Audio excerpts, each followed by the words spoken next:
Welcome in, everybody. Ben and Woods. Happy Thursday to you. Let's get our heads right on this beautiful Thursday morning. Not a victory Thursday, as it were. Kind of lost the battle and the war yesterday. We'll talk about that crippling blow to our San Diego Padres. But listen, no use crying over spilled milk. Next man up. I texted somebody we all know very well yesterday, Jesse Agler. And I said, man, what a huge loss. And he said, well, it's the story of the 2025 San Diego Padres. Next man up. I thought, you know what? You're right. No need to panic about it now. But we will talk about the injury to Razor Ramon. We'll talk about yesterday's game. I have some pretty spicy takes on some things I saw yesterday. Just a little annoying. We talked yesterday in the open, Benny, about, well, I'm Woodsy. That's Paul Reindl, executive producer. Hi, Paul. Hey, how are you? Hi, Ben. Hi. We talked yesterday in the open about the fair weather Padres content whores. Yes, we did. That you don't hear anything about the Padres from them all year long. Other radio stations notorious for this. And then all of a sudden, they're down posing with the Friar. They're down. Listen, we're in the grind every day. We watch this team every day. I don't like those guys. Like, it pisses me off every year. You don't see me down at the Justin Bieber concert sucking down your clout, do you? You don't see me down at Zayn Malik, whoever that is. You don't see me. Good poll. You don't see me down at Sabrina Carpenter's show. Yo, what's up? It's Woodsy down here, Sabrina Carpenter. Sabrina Fever's all over San Diego. One of the hottest things. You don't see it. You're not going to see it. It's never going to happen. Okay? Number one, because I'm not an idiot. And number two. You guys excited? Yeah! Yeah, it's not going to happen. So the clout whores, the vultures, pissed me off yesterday. What pissed me off yesterday afternoon was the grand proclamations that I saw about this San Diego Padres baseball team. Oh, these guys rolled over. They don't care. It's enough to make me want to put my head through the wall. And I almost did. So we'll talk about that. A little spicy mood this morning. Didn't get a lot of sleep, as usual. Never do on a Wednesday, ever. Round table looming, workout looming, football looming tonight with the kids. It's just a lot. Just a little bit under the in the pressure cooker right now. It's a stressful time of the year. It is stressful. It's fun, but it's stressful. Yeah, even for just fans. I mean, beyond us, who, our livelihood is somewhat connected to the San Diego Padres. But not on how well they do. No. In fact, I think we've talked many times. When they do poorly, things are good for us. But I think we all feel emotionally connected, like Correct. Fans do strongly, which when you're emotionally connected to something, and you want something to happen, you're going to be stressed about it. I feel protective. I just figured it out. That's how I feel. I feel protective towards the end of the year. I do. I feel like, no. You don't. No. You don't. You're not a part of this.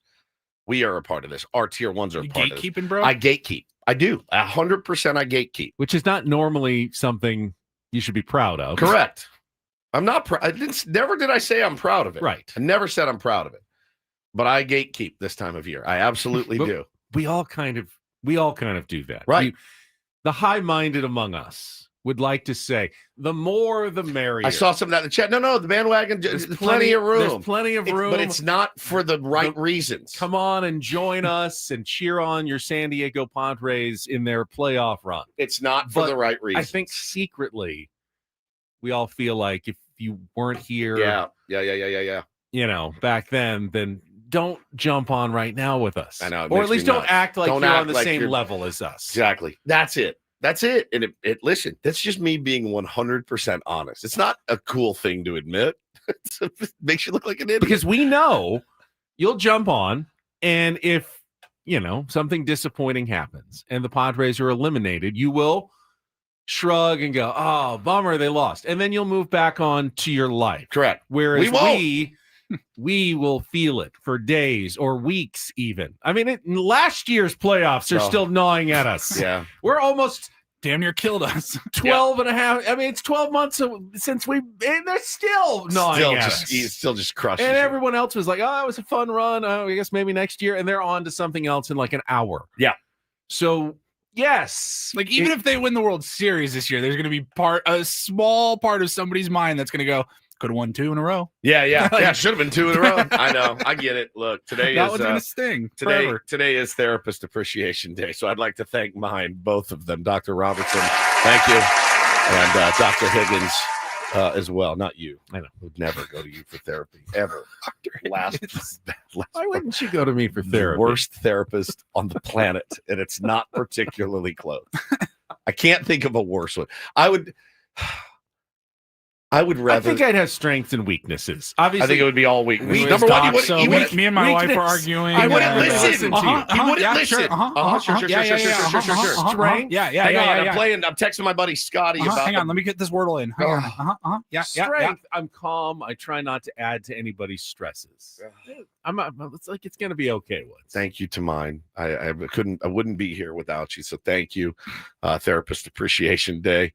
Again, Dr. Robertson, Dr. Higgins, you guys are both elite. And I can confidently say, and I have no idea how much you pay. Yeah, they're underpaid. There's no question. And it's not cheap, but they are. Imagine sitting with me and Hannah in a room. Both of us. Just nodding along, going, oh. 1 o'clock in the morning, you get up, you say, oh, okay. Oh, he does what? Oh, okay. That's normal. All right. Yeah, they are massively underpaid. And we're entertaining, though. It's an entertaining session. They probably look forward to our session because it's entertaining. Yeah. My therapist is like, what? That happened? Yeah. Steven, what were you thinking there? Yeah. What was the thought process? What were you looking for? Well, what were you looking for on that pitch there? I was looking for something I could handle, just looking for something I could drive. I had the weirdest dream last night, too. This terrible, weird work dream that they sent us, the 3 of us, to Palm Springs to do a broadcast. And it was in like a hotel attached to a restaurant. And we went in and we sat down. And I'm already in. That sounds nice. Yeah, right? We sit down at a card table. And I'm looking around and I go like a folding card table or like a folding there's a poker table. Folding table. Okay, folding table. And I sit down and I'm like, what is this? There's no microphone. And Paulie goes, yeah, they gave us these headphones. The microphone is in the bulb of the headphone. And I'm like earbuds, but they're huge, right? And so we sit down and we plug in. And we're like, and then this girl runs in and sits down. She's like, I'm so sorry I'm late. I'm like, who are you? And she's like, oh, I'm so-and-so. Adam sent me. And I go, what? And I shake her hand and I go, your hand's very sweaty. She goes, I'm very nervous. And I go, but who are you? She's like, I'm on your show now. First time on the radio. I've never heard of her. I have no idea who she is. It's my first time talking into a microphone. I had no idea. I go, oh, well, welcome. And I look down at Ben and Ben's like, I don't know. We plug in, we start talking. People are writing. It sounds like crap. It doesn't sound good. So we all actually, it wasn't just me that stormed out. We threw our stuff down, right? So we walk out and then I'm walking through the restaurant and then we just abandoned the show. The show went on, but we weren't on it. So when I woke up this morning, I thought that I was in that spot. So I grabbed my phone and I was waiting for texts from Big Boss Michael, Little Boss Adam, and on down the line. You guys just abandoned the show. There was no show. We couldn't hear. There was no microphones. What are you talking about? Abandon the show. We walked away. We all actually walked away and just went our separate ways that day. Ben's like, I'm going golfing. Yeah, Ben's going golfing. I think I was on my way up to some gondola or something. The aerial tramway. Yeah, the aerial nice. Yeah. This is a very detailed dream. So when I woke up, I was looking for those texts of hey guys, WTF, where are you? and I was like, who's this girl on your show? I woke up in a panic. Are you telling me that you can create people in dreams that you don't know? Yeah.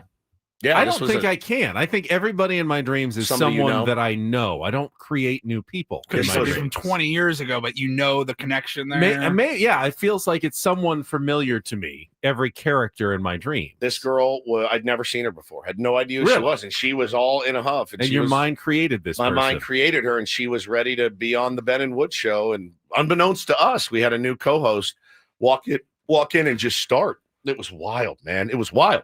Do you ever tell your therapist your dreams No. to try to interpret them or anything like that? All right. Because mine aren't. I don't really have. My reality is enough for them. We don't need. When I start talking about my dreams, I'm wasting my money because my reality is such that I need the help with real Before things. we get to the dream world, bro. Yeah. Mhm. Let's tackle the real world first. So I did. I woke up and I was like, okay, no, we have Mike. Like I'm gonna go into. We'll have microphones. Paulie's gonna be there. Ben's gonna be there. We're not gonna have another co-host that I don't know.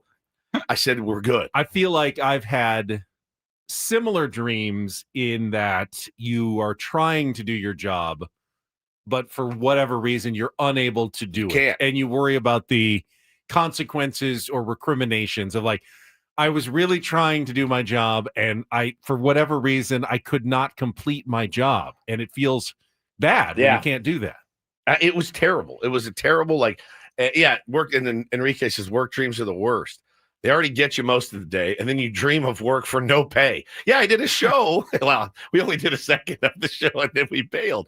I was proud of Ben, though, for walking away with us in solidarity because it was so bad that he's like, even Ben was like, I'm not doing this. And with this stupid microphone in my headset. Were there any listeners there? Can you remember? No, but it was at like a hotel/restaurant. So there were people milling about. Sure. But no rhyme or reason for us being out there. No rhyme or reason. My wife wants to know why I'm dreaming about other girls. sweaty, nervous girls. Palmed girls to come in. I do think it would be nice if every dream could just be like a vacation. Oh, like when you go to sleep, best. You dream, but it's always something really cool. Like I'm on a great trip or I'm doing something fun. I'm on an adventure. And it's always like a getaway. But we tend to dream about work, worries and stuff like that. It's like, well, wouldn't this be so much easier if every night we got, 6-7 hours of, pure bliss? 100%. You wake up, you're like, man, that was amazing. That was cool. Can I go back? Yeah, you wake up, you roll over, light a cigarette. Your wife's like, oh, you had that dream again, did you? You're like, yeah, it was unbelievable. Can't wait to go to sleep tonight. So good. So I already started the day in like a negative. Well, not even negative. Taking NyQuil at 4:30 in the afternoon. I'm going to bed. Like, oh, you perverts. I started the day, woke up, and when you wake up in like a, like a tizzy kind of, it kind of starts your day not in a good way, not in a good way. Ryan in the chat says his work caught fire yesterday, and then he just relived that in his dream over and over again. Okay, well, there's a story there. Sorry to hear that, Ryan. We got to interview Sammy Hagar yesterday, so that's almost the same thing. Did. What a great day. It did not disappoint. You'll even hear that tomorrow on the program. We had such a great time. Now, again, Ben, you probably know 3 Sammy Hagar songs, maybe. Paulie, did you know any Sammy Hagar songs? I knew like Van Halen songs. His Van Halen songs. It's funny because I was telling you guys this off the air. Sammy obviously was in Van Halen. He was in Montrose. He was in Chickenfoot. But so we had Sammy on. He's promoting his new tequila brand, Santo. And I grew up a David Lee Roth guy because that's what I grew up on, Van Halen. And then when he left, I was so disappointed. I just wanted to die because Van Halen 1984 came out when I was 9 years old. I listened to it until it burned out. And when he left, I was like, oh, no, dude, Van Halen's no longer. It's like my first real heartache as a child. And Sammy came in. And so I immediately was like, ugh, I didn't like Sammy. And I knew him a little bit. I was like 9 or 10. Well, then the albums that 5150 comes out. I'm like, all right, it's pretty good. I got to admit. OU 812, it's pretty good. For Unlawful Carnal Knowledge, which if you do the anagram, see what that means? Very edgy. Came out when I was in high school. And I was like, oh, it's pretty good. But over the years, David Lee Roth, to me, the human has really slid down, and Sammy Hagar, the human, has really risen to the top. I still think the old Van Halen songs are my favorite, but as far as personality and person goes, it's Sammy Hagar. It's kind of rare for the band to even have any semblance of the first version of the band when you move on, especially with the front man. Right. And then it's usually, you just can't do it. So when we get the chance to interview him yesterday, I'm like, yeah, we'll take it. We will absolutely take it. We're going to air this interview tomorrow. Yeah, I've already got it scheduled. It'll be posted up on YouTube tomorrow morning after we air it. We got to edit it a little bit. I had to do a couple of small edits. Yeah. But I mean, I watched it again yesterday as I was editing it, and you guys are going to love this interview. Like Woodsy in particular, like that is your arena, jam. Dude. I loved the way you had him hooked into these, like, I don't want to say random stories, but probably stories he was not expecting. Yeah. Shows that you didn't go to when you were in high school in Dallas. I knew exactly what I wanted. And he's like, wow, like, I can't believe that's where you guys are going here. Like, this is awesome. It was such a fun conversation. Well, yeah, Woods obviously took the lead on this interview. I will say I came away extremely impressed with just the person. He's amazing. That Sammy Hagar is. He's amazing. Just seemed like the coolest guy. When I got out of bed he is 78 years old in October. And when I got out of bed this morning with a little bit of panic and a little frowny, I go, what would Sammy Hagar do? The guy would shoot out of bed and be like, all right. Like, he was unbelievable. And I want to share this because this reflects on Woods, and he probably wouldn't do it himself. But after the interview was over, Sammy sent a text to the guy who set it up, and then it was passed along to me. And Sammy said, I just finished the interview. It was fantastic. I feel I got more said than my normal 1,520-minute interviews. 15, I thought it was 15 to 20. 20-minute interviews. Was that what it was? But either way, he said, these guys were good. That's for Woods. Made my day, dude. Yeah. That was for Woods. Really, so I was on cloud nine. That's how well the interview went. It was great. He was the best guy ever. And now, of course, when you have an interview that goes that well and the guy's so cool, you're like, maybe we'd be best friends. How about that? You just want to? I'll just roll with you. Yeah. I'll come to Vegas. He probably gets that a lot. If he's got that personality, everybody probably thinks, "Oh, I'm best friends with Sammy Hagar now." That's my buddy Sammy. He was the best. He was so kind and funny. And wait till you hear the story of how he actually got into Van Halen, which blows my mind. He was amazing, dude. He was amazing, and I think you guys will really dig it. It doesn't look. I'm gonna be honest with you. Doesn't fit to play a 15-minute Sammy Hagar interview in the middle of a sports show. But as you guys know, we're more than a sports show. I think you guys will really dig it. We're going to do it Friday, probably somewhat early, first half of the show. There's no game tonight, so God, he was good. We're just chilling tomorrow. I think it's a good fit. You guys are going to love it. It was so fun, man. It was awesome. It was so fun. The energy. I was blown away. The second he jumped onto the Zoom. Hey, what's up, guys? I'm like, whoa. The three of us were on Zoom for, 3 or 4 minutes, and then he popped on right at the time that right we on said. time, 11 o'clock. You're like, whoa, holy Sammy how old is he? 78 years old. Can you put that picture back up of the four of us? He looks younger than all of us. All of us. All of us. You guys look good. And he acts terrible. Younger. I mean, maybe he's had some work done. I don't know. He looks great. He looks good, though. I mean, he looks really good. Sharp. Yeah. Sharp. He was awesome. I told my buddy who's a huge Hagar fan, he goes, hey, man, how did he sound? And I go, Bauman, he hasn't lost one marble. I go, if I just played you the audio, and I said 85 or 2025. He sounds the same. He sounds the exact same. Now, he can't sing as high as he used to. He's in a little bit different register. Who amongst us isn't? But he still sounds great. He still moves great. And I go, you would never know to talk to him. You would never, ever know to talk to him that the guy's almost 80 years old. You just wouldn't. He hasn't lost a beat. So I'm so stoked for you guys to hear it tomorrow. He did take a veiled shot at other 80-year-old rockers. He took a shot at David Lee Roth. It's David Lee Roth he's talking about. It's amazing. He also may not have forgotten one of your names. Look, I love that's not an old thing. I loved the interview so much that I don't mind that he called me Tom at the end. The very end. We're talking the last 15 seconds, maybe. He's like, Ben and Tom, this was awesome. Yeah. Thank you so much. So, Paulie, meet Woods from 3 years ago. You know what he tells you to do? He calls you immediately and says, hey, can you edit that out? Yeah. I'm leaving it in. You have to hear it. Because I immediately was like, he remembers Ben's name. Ben, yes, he didn't say a word. Who's like started the interview like, I know nothing about music. You're a singer or something? Ben and Tom. And I go, it was almost perfect. God would not let me have one perfect moment. Not one. Tom. We're all looking at each other on Zoom, so I'm trying not to react too much. But in my head, I'm screaming as soon as I heard it. Like, Ben and Tom, huh? Maybe I'll do my classic Woods, and we can space it in at the end. He was so good. You could tell because he wanted to say goodbye, and he's like, "Hey, Ben and Tom," and I'm like, "It's not Tom, Tommy Lee Woods." Yeah, I like that. It's the Ben and Tom show. We do need to take a quick break on the Ben and Tom show. We'll check traffic. We'll set the menu for a busy Thursday program coming up. Don't go away. Ben and Woods here on 97.3 The Fan. Ben and Tom on 97.3 The Fan. From the 855 Get Ross Traffic Center, protecting San Diego after accidents or injury. This traffic report is brought to you by Jack in the Box. Well, we got a big problem on the 805 southbound at Murray Ridge Road. Police are out there trying to catch a dog that got loose, so just be extra careful. And they're still clearing some construction debris on the 8 westbound right at the 15.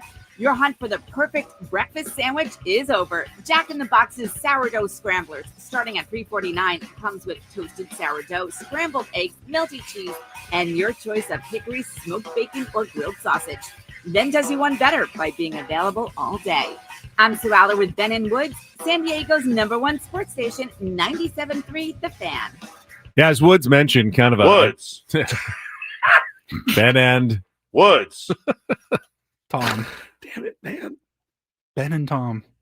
Yesterday was a double dose of bad news for the Padres. It was. Not just the loss, but the loss of Ramon Laureano for at least the first round of the playoffs. And let's be honest, sounds like it could be longer, maybe the rest of the season. We all got that vibe. I from did. The post-game, yeah, right? Mike Schultz was not sugarcoating it I don't at want the to end in any way. Yeah, I don't want to read too much into it, but I think we all best prepare for a life in the postseason without Ramon Laureano, which is just, there's no way to sugarcoat it. It is a huge blow. Making a difficult task even more difficult, but not impossible. Of course not. We will discuss all of that coming up. Our Padres crap up, unfortunately, the first of the week. In our next segment, we'll get into the series finale against the Brewers yesterday, and then busy show coming up. Sam Levit. Hey, real quick. Yeah. Because we just talked about it. The Laureano. I got Schultz. I thought you were going to play Ben and Tom real quick. No. You can kind of hear it in Schultz's voice. How's Ramon? He's got a fractured finger in his index finger in his right hand. He's going to be missing some time, and he will not be ready for the first round of the playoffs. Schultz usually pontificates a little bit more positive. He went on and then said, "If not a hairline fracture, it's not a fracture. Stress fracture. It's a fracture." How did it happen? I thought I was on crazy pills or I did something. too. I was like working a little bit during the game, paying attention, but I was like, did I miss something? Because I not until the end of the game, during the post game, did I even realize that he was hurt. And I go, what happened? I remember when they took him out and looked at his finger, and it didn't look great, but thought maybe just jam something, he'd be okay in a couple of days. But not the case, unfortunately, and it does affect the Padres strategically going forward. So we'll have to discuss that. Sam Levit, you see a lot more bunts now. That I promise you. Who joins us every Thursday, is going to be in studio with us at the top of the hour. So early Sammy appearance coming up at 7:00, and then in the second half of Ben and Woods, Eno Saris with some smart baseball. We'll also have Matt Janella joining us. Matty G. Get updated on his life. He had a medical scare recently. Sure did, man. And he's also, of course, been to Bethpage. He's covered Ryder Cups before, and people are very excited. Not just me, a lot of people. I'm giddy too, dude. Very excited about the golf coming up this weekend. So we'll have a few minutes at the end of the show with Matty G, see how he's doing. Our regular features, Don't Do This, Take on Woods. Actually, it's a Throwback Thursday, so we'll have Real or Fake, chance to qualify for the Eagles in Las Vegas, Rindle Report, and we'll pay off the Incorporator from yesterday with Jesse Agler in our 7:00 hour. Beautiful. Before we go to commercial, shout out to my dad, because guess what he gets to do today for the first time in a long time? Back on the golf Swing course. the sticks. Swinging the sticks today. Been battling cancer, as you know, and the scans are clean, coming out of the surgery and all the stuff when I was home visiting. He gets to get back on the golf course today. I talked to him this morning. You could hear it in his voice. Being able to get back out there with his boys, going to give him a little lift. So wanted to shout my dad out. Love you. Proud of you. Don't overswing. He's like, I lost so much distance. I'm like, yeah, dude, you had your gut cut in half. You're going to lose a little distance. Club up and have a great time. So very happy for him. Yeah, get out there and Swing it well, my friend. Love you. You guys want the 10-second tease for tomorrow's Sammy Hagar? More than anything. So it was towards the end of the like the very end of the interview. Yeah. And he grabbed his bottle of his own tequila brand. Santo. And this is what it sounded like. You're an icon and a legend, man, as far as I'm concerned, and a lot of other people too. Thank you so much. Okay, Bennett, Tom, now just don't let anyone drink anything but this. This is my only request. Bennett Tom, it sounded like. Okay, Bennett, Tom, now just don't let. I was just talking about your marbles, Sammy. He was clearly unsure. He was very unsure. He had that. Hey, when you don't know, you just wing it. All right, Mike and Frank, let's just get it going. Get it going. Drink this tequila. Okay, Bennett, Tom, now just Bennett, don't let Tom. any. He's a legend. A legend. I can't wait for you guys to hear the whole thing. It was awesome. All right, first though, Padres coming up next on Ben and Tom, San Diego's #1 sports station, 97.3 The Fan. Gambling problem? Call 1-800-GAMBLER. GEGE 000-466. For a full list of games and rules, play at 7 Mile Casino. Visit 7milecasino.com. Start off early again. You know what? 7 Mile Casino is open right now for someone coming off the late shift overnight, and you're looking for a place to unwind for a couple of hours. You want to play some California-style blackjack, Texas Hold'em, poker, Pai Gow, or Baccarat. You can go right now and play at 7 Mile Casino because it's one of San Diego's very few 24/7 options. Yeah, they got the 24/7 players menu there as well. On the weekends, they have a phenomenal brunch, really great food. The Kung Pao, as Benny talks about all the time, is just phenomenal. Just phenomenal. So check it out for yourself. It's just 7 minutes from downtown. You'll love the proximity. Absolutely. You don't have to drive 45 minutes into the East County. Great spot right on the water there, too. You're overlooking San Diego Bay with great views on the patio, which is a terrific spot for lunch. If you're looking for a place today, lunch or dinner, yeah, check out Sammy's. The menu is always fantastic. And as Woods mentioned, 24/7 players menu is phenomenal as well. It's 7 Mile Casino, just 7 minutes from downtown.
Hey, player, this is all yours.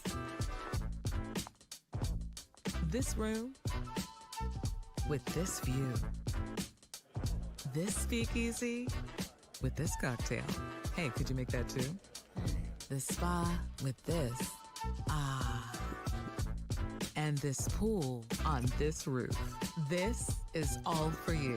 The all-new Hamul Casino Resort, now open.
The news before the game was actually pretty positive. Had everybody back in the lineup except for Fernando Tatis Jr., but the reports on him were positive from Mike Schilt as well. He was feeling much better. Good.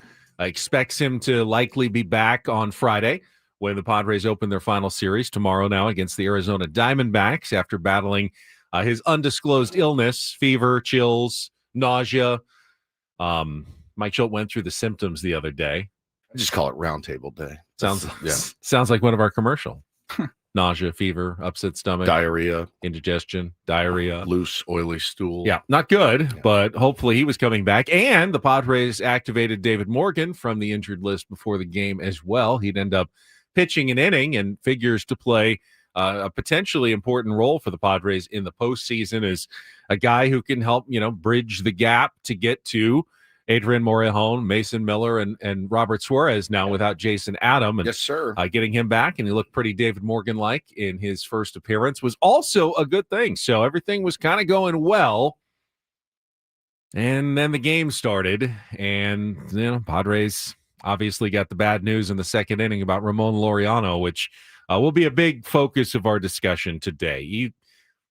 He's really one of the most irreplaceable players that you have on your roster Pretty right much. now. Yeah, this headline here says after fracturing finger, but the first headline said getting hit by a pitch. He did not get hit by a pitch. It was on the swing.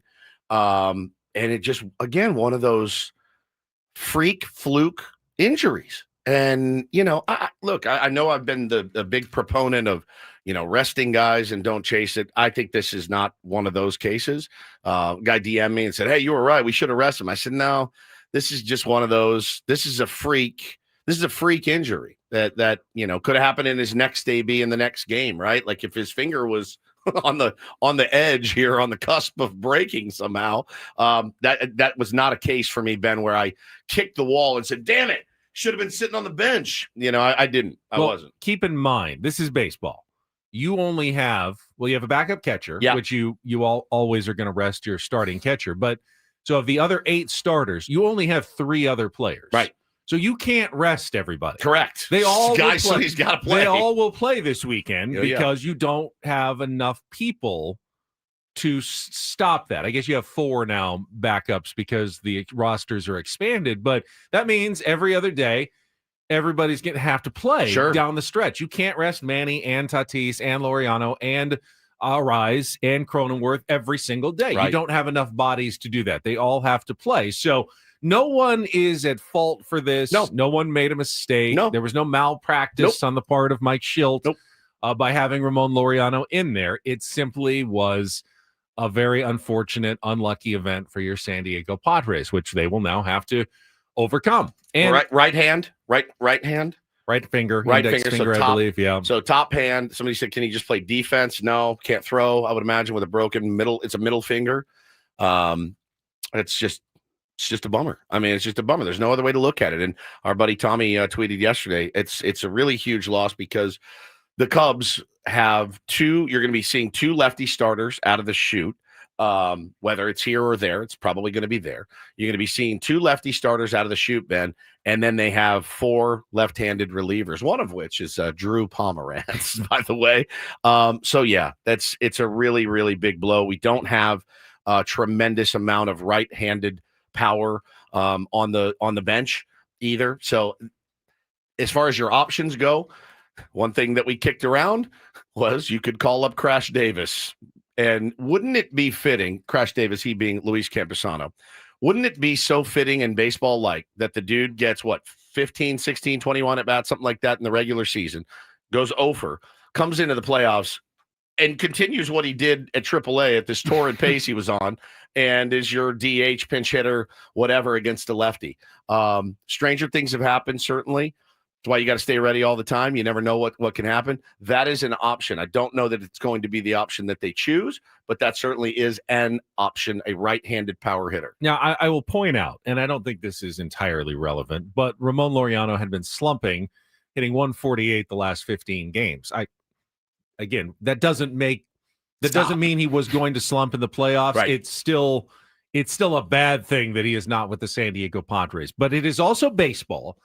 And you just don't know what would have happened, whether Ramon Laureano could have come up in a big spot in the playoffs and struck out, whereas Gavin Sheets hits a home run in that situation, and he wouldn't have been up there. In the long term, losing Ramon Laureano is clearly a bad thing. But in the short, random freakiness of the playoffs, it doesn't necessarily mean a death knell for the San Diego Padres. No, it just makes the job tough. You still have right-handers that are very good. They just need to play very well. Yeah, you need Xander Bogaerts and Fernando Tatis and Jr. Manny Machado to come through. You have good right-handed bats in your lineup. Yes, absolutely. And those guys need to come through in a big, big, big way. As, by the way, they should, because those are the 3 guys on the team that you mentioned, Ben, that make the most money. The 3 that you named are your highest They're paid. all right-handed. And they're all right-handed, and they're their highest paid players. So Manny, Fernando, Xander, good. You like, give me those 3 right-handed hitters. I'm paying them the most. Those are the guys that we need to produce when they have the opportunity to do so. Now, they may not get a lot of pitches to hit either with a mostly left-handed lineup kind of behind them. So listen, it's going to be interesting to see how the Cubs go after them. It's going to be interesting to see what the left-handers like O'Hearn and Sheets can do. But you're going to need every guy on that roster. You need every guy to step up. It's like you said, it's not a death knell for the San Diego Padres, but it is a tremendous loss, both offensively and defensively. And just Ramon being Ramon. He's a dog. You just took a dog out of the lineup. So it's a bummer. It's a bummer. And as it pertains to the game yesterday, I did see people tweeting stuff. They just rolled over, no urgency. Guys, that's a 96-win baseball team that won a game. It's going to happen. They're a really, really good team that you just took 2 of 3 from, and they're bound to win a game 3-1. is not a rollover loss, in my opinion. We had opportunities to win that game. We had a 3-run homer robbed by Jackson Churio from Xander Bogaerts. I didn't see any rolling over. I didn't see any mailing it in. I didn't. I thought Cease pitched pretty well. Just couldn't feel this position. I thought the bullpen pitched great. You're going to lose a game to the Milwaukee Brewers, guys. Relax. It's a dumb take. Well, we will go through how it happened with our Padres crap up. The highlights coming up right after this check of traffic on 97.3 The Fan. From the 855 Get Ross Traffic Center, protecting San Diego after accidents or injury. This traffic report is brought to you by the California Office of Traffic Safety and Caltrans. Now you got a crash northbound on the 805 at Imperial Avenue. It takes out the left lane. Delays go back to East 4th Street. And then the 5 is loaded up northbound at National Avenue with another accident. These delays begin at the 15 and then mid-span on the Coronado Bridge heading west. There's another collision. There are children, friends, and families walking, riding, on paths and roads every day. Remember, they're real people with loved ones who need them to get home safely. Protect our cyclists and pedestrians, because they're people too. Go safely, California. From the California Office of Traffic Safety and Caltrans. It's a shame if they lose. You got a problem.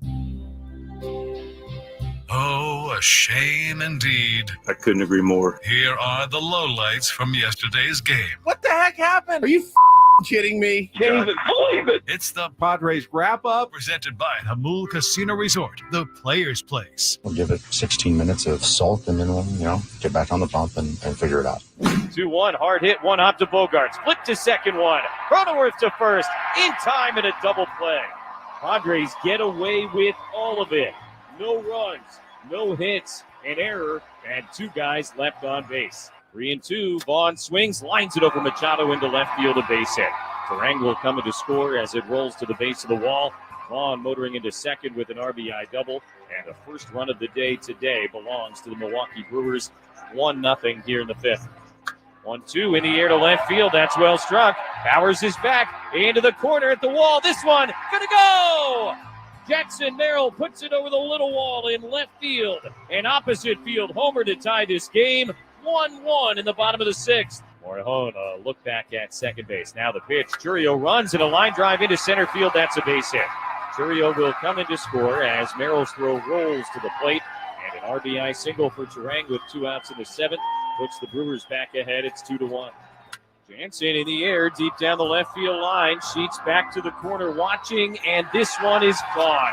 Off the W in the Western Metal Supply Company building. And Danny Jansen all the way up.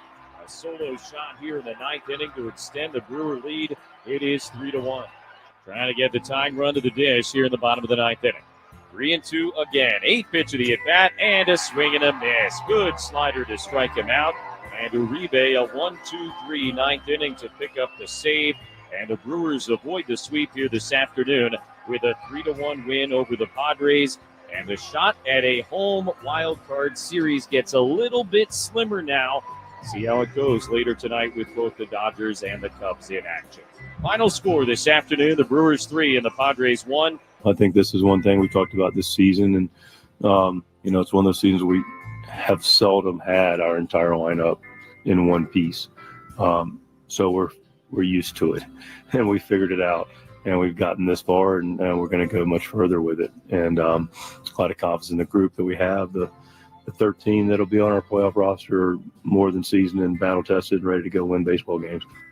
Yeah, I mean, somebody's going to have to step up. And again, the guys that make the most money on the team need to step up. Just the way that it is. Manny Machado cannot have an 0 for 4 with 4 Ks, the golden sombrero. Yes, now I get it. If I go hard, Ben, let's say I go hard on a Monday, I'm not right till Thursday. So I expect Manny to come out of this maybe Friday, maybe even Saturday. Takes a little longer. The older you get, the hangovers hurt more than they used to. The great Hank Williams Jr. said that, and I think he's absolutely right. Defensively, looked pretty good yesterday. Made a couple nice plays, but yeah, just can't happen.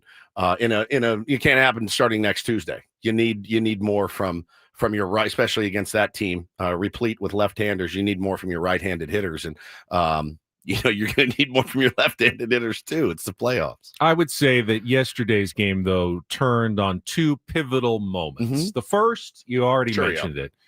Jackson Churio's robbing of Xander Bogaerts of a potential 3-run home run in the first inning. If the Padres jump out like they did the day before with a grand slam, you hit a 3-run homer in the first inning, you kind of change the entire game, clearly. You demoralize the Brewers. It's like, oh, here we go down the same road again.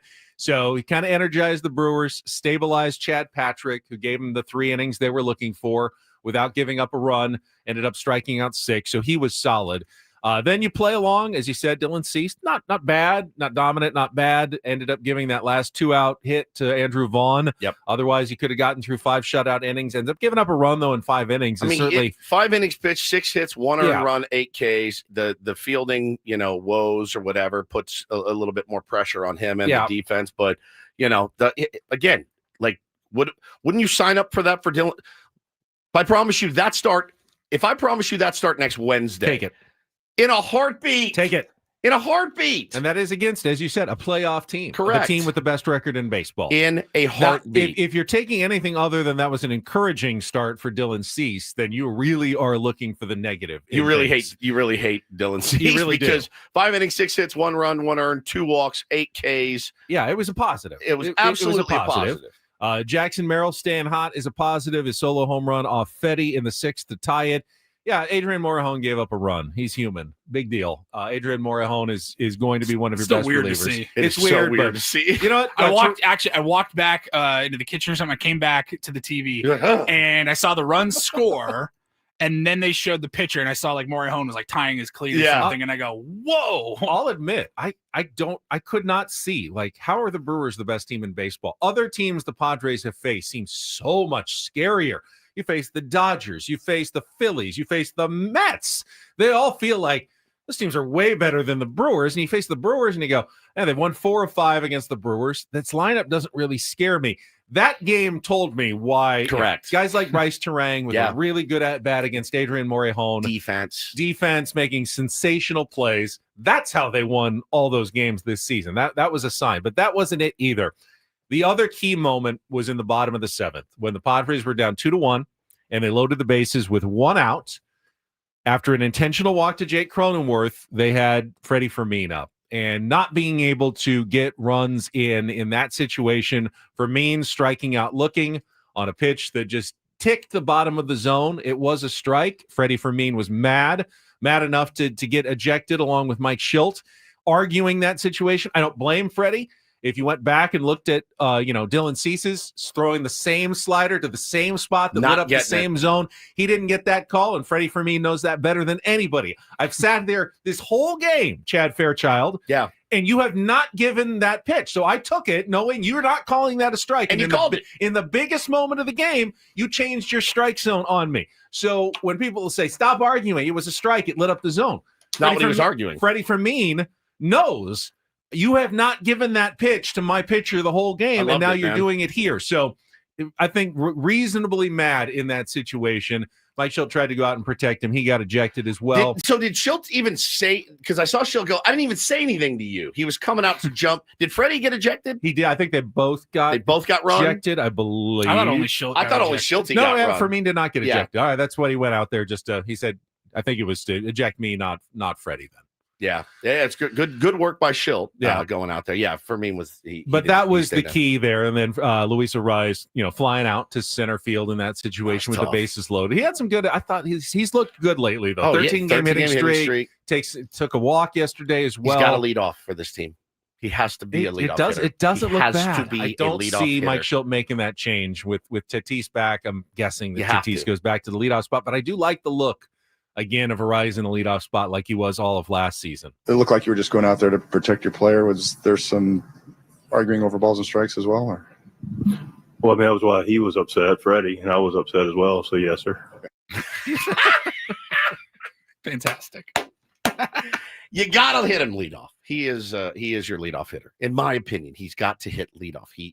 Honestly, I think he kills too many rallies in the 2, Ben. He's too tempted to lay that sacrifice bunt down. He's too quick to swing.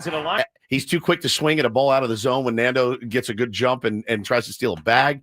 I think he's a better leadoff hitter than he is a 2-hole hitter. I really do. The contrarian in me wants to argue with you, but I can't really argue with any of those points. I don't know the numbers and what they mete out. I don't. but I just know from watching every day, I feel so much better with him in the one. I guess my only argument would be, do you want a guy, especially against lefties who you're going to be facing, who has an 77 WRC plus against lefties, getting the most at bats? It's a good question. In a playoff series against the Cubs, but it's by leading but off. by putting him in the 2, he's still going to get the second Correct. most at bats, right? So I don't know. A guy that can handle the bat as well as he does, I think. Yeah, I mean, look, they're not going to put him in the 9. We know that, BD 160. That's a pipe dream. He would be an elite 9-hole hitter, but I think this is where he belongs right now. But I feel like he's a different player when he's hitting leadoff. I just do, and for the reasons I just listed. I mean, guys, we've seen it. Nando should have 30 bags this year, but either they're doing an inordinate amount of hit and runs, or he just swings at everything and fouls it off and Nando doesn't get the bag, or he will sacrifice bunt in the first inning playing for a run early, which, hey, man, in the playoffs, maybe you do that. I don't know. I think he's better suited in the 1. I just do. Finally, feast or famine year for Jeremiah Estrada. Certainly not a bad year, but he's the guy who strikes out more batters than really any other reliever in baseball, but he's also given up a ton of home runs. I think that was 13, they said. Yeah. Which is more than he's given up in his 3 years combined. Now, crazy. His ERA is still 3.5 despite all those home runs. That's how good he's been when he doesn't give up the home run. But he feels a little bit like a ticking time bomb in the playoffs, and you just hope it doesn't go off at a bad moment. Well, I mean, I think, you pick your spots with Jeremiah Estrada. You're going to need him to strike someone out in the playoffs. Yeah, and maybe it's the 5th and not the 8th. You know what I mean? Maybe it's the 5th inning. Maybe it's the 6th inning. Maybe he's your first guy out of the pen after a starter. And there's no one you want better. When you need someone to strike out a batter, he's a guy. You want him. Yeah. But kind of that ticking time bomb this season as well. Agreed. We'll continue to discuss this when in-season Sammy joins us for the last time. He's going to be postseason Sammy. That's right. Next week. Coming up on The Fan.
Hour number 2, and we're going to start hour number 2 with a little early appearance by in-season Sam Levit. Last in-season appearance for our Padres pre- and post-game show host. Looking good, Sammy. Thanks for coming in studio this morning. Yeah, of course. You got it. Hi, Sam. Hey, good morning. Yes, I'm here a little bit earlier. I needed JR to take a look at some equipment, which he did very quickly and efficiently, which I appreciate. And I was just telling you guys, my mom is in LA for a few days. So I'm going up to LA today to go see my mom and my brother. The difference in Sammy and me is I would have said, "Oh, why don't you guys come on down and see me?" Well, here was the thing. Steven, I'm going to be in LA. I'm going to be in LA. That sounds great. That sounds great. My parents don't come out a lot. They come out pretty often, but I don't see my parents a ton because they live on the other side of the country. So the deal was this was not a great weekend to come down with the last weekend of the regular season. You're working a lot. Yeah. So this was sort of the compromise that I'd go up and just spend the day up there. But I was telling you, last night I'm sitting there and I'm like, I have no urge to drive. I can't do it. No.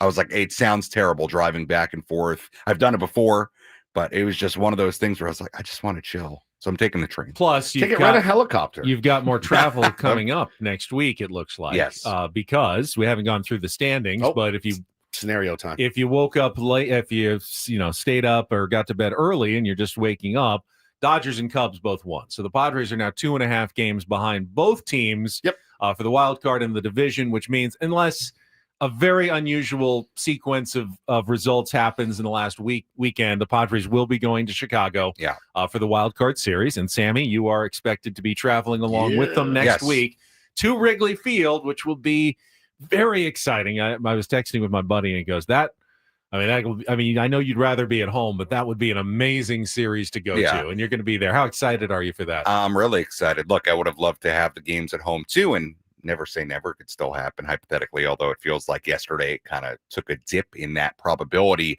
But being able to go to Wrigley, your old stomping grounds, and play a postseason series, it's going to be pretty cool. And obviously great atmosphere and amazing city, amazing ballpark, amazing and Wrigleyville, all of it. So I'm looking forward to it. We were just talking about it off air before we started, but even with the Laureano injury and some of the concerns you have entering that series in the postseason, reality is you go get it done and win 2 out of 3, and then you can probably convince any of us that anything is possible the rest of the way. But yes, just from a pure baseball fan experience standpoint, I do think going in and experiencing a postseason series at Wrigley is pretty cool. Yeah, I'd say it's as it was in my mind at least 5 days ago. It's a foregone conclusion. You're going to be playing in Wrigley Field. There's just too much that needed to happen. There's too much that still needs to happen. People are doing weird things. Like what happened with the Diamondbacks? They're not pitching Gallen against the Dodgers today. Yeah, they're going with a bullpen game, including Nabil Chrismat, who's been really good for them. But I'm not sure the strategy, because they can still win the wild card. So they have to try to win this game, but they have to try to win every game. I saw that last night after the game. I haven't dived in. Dove in. Yeah, dived in. Okay, whatever. I haven't dug in. Dived it in. Yeah, and you just avoid it. I don't know why they're doing that. I'm unclear. I don't really know. I haven't seen a rationale. My guess would be, if you're the Diamondbacks, you need to go 4-0. So every game they have to. Probably. I mean, if you got a lot of help, maybe you could go 3-1. Right. But how far are they out? There were just one game. They're just a game out behind the Mets. Yeah, tied with the Reds. But if you're thinking that, hey, our best chance is to go 4-0, you look at the 4 matchups and go, all right, we're going to have to pitch our bullpen and Chrismat in one of them. Which one is the best matchup? And just kind of line them up the rest of the way. I don't know why they think that, but you're going to have to pitch everybody at some point in the last 4. And Yamamoto on the mound for the Dodgers. Right. So maybe maybe that's what's it. It's Yamamoto on the mound, and you're like, guys, if we're going to go 3-1, let's not waste Gallen against the toughest opponents. That's it.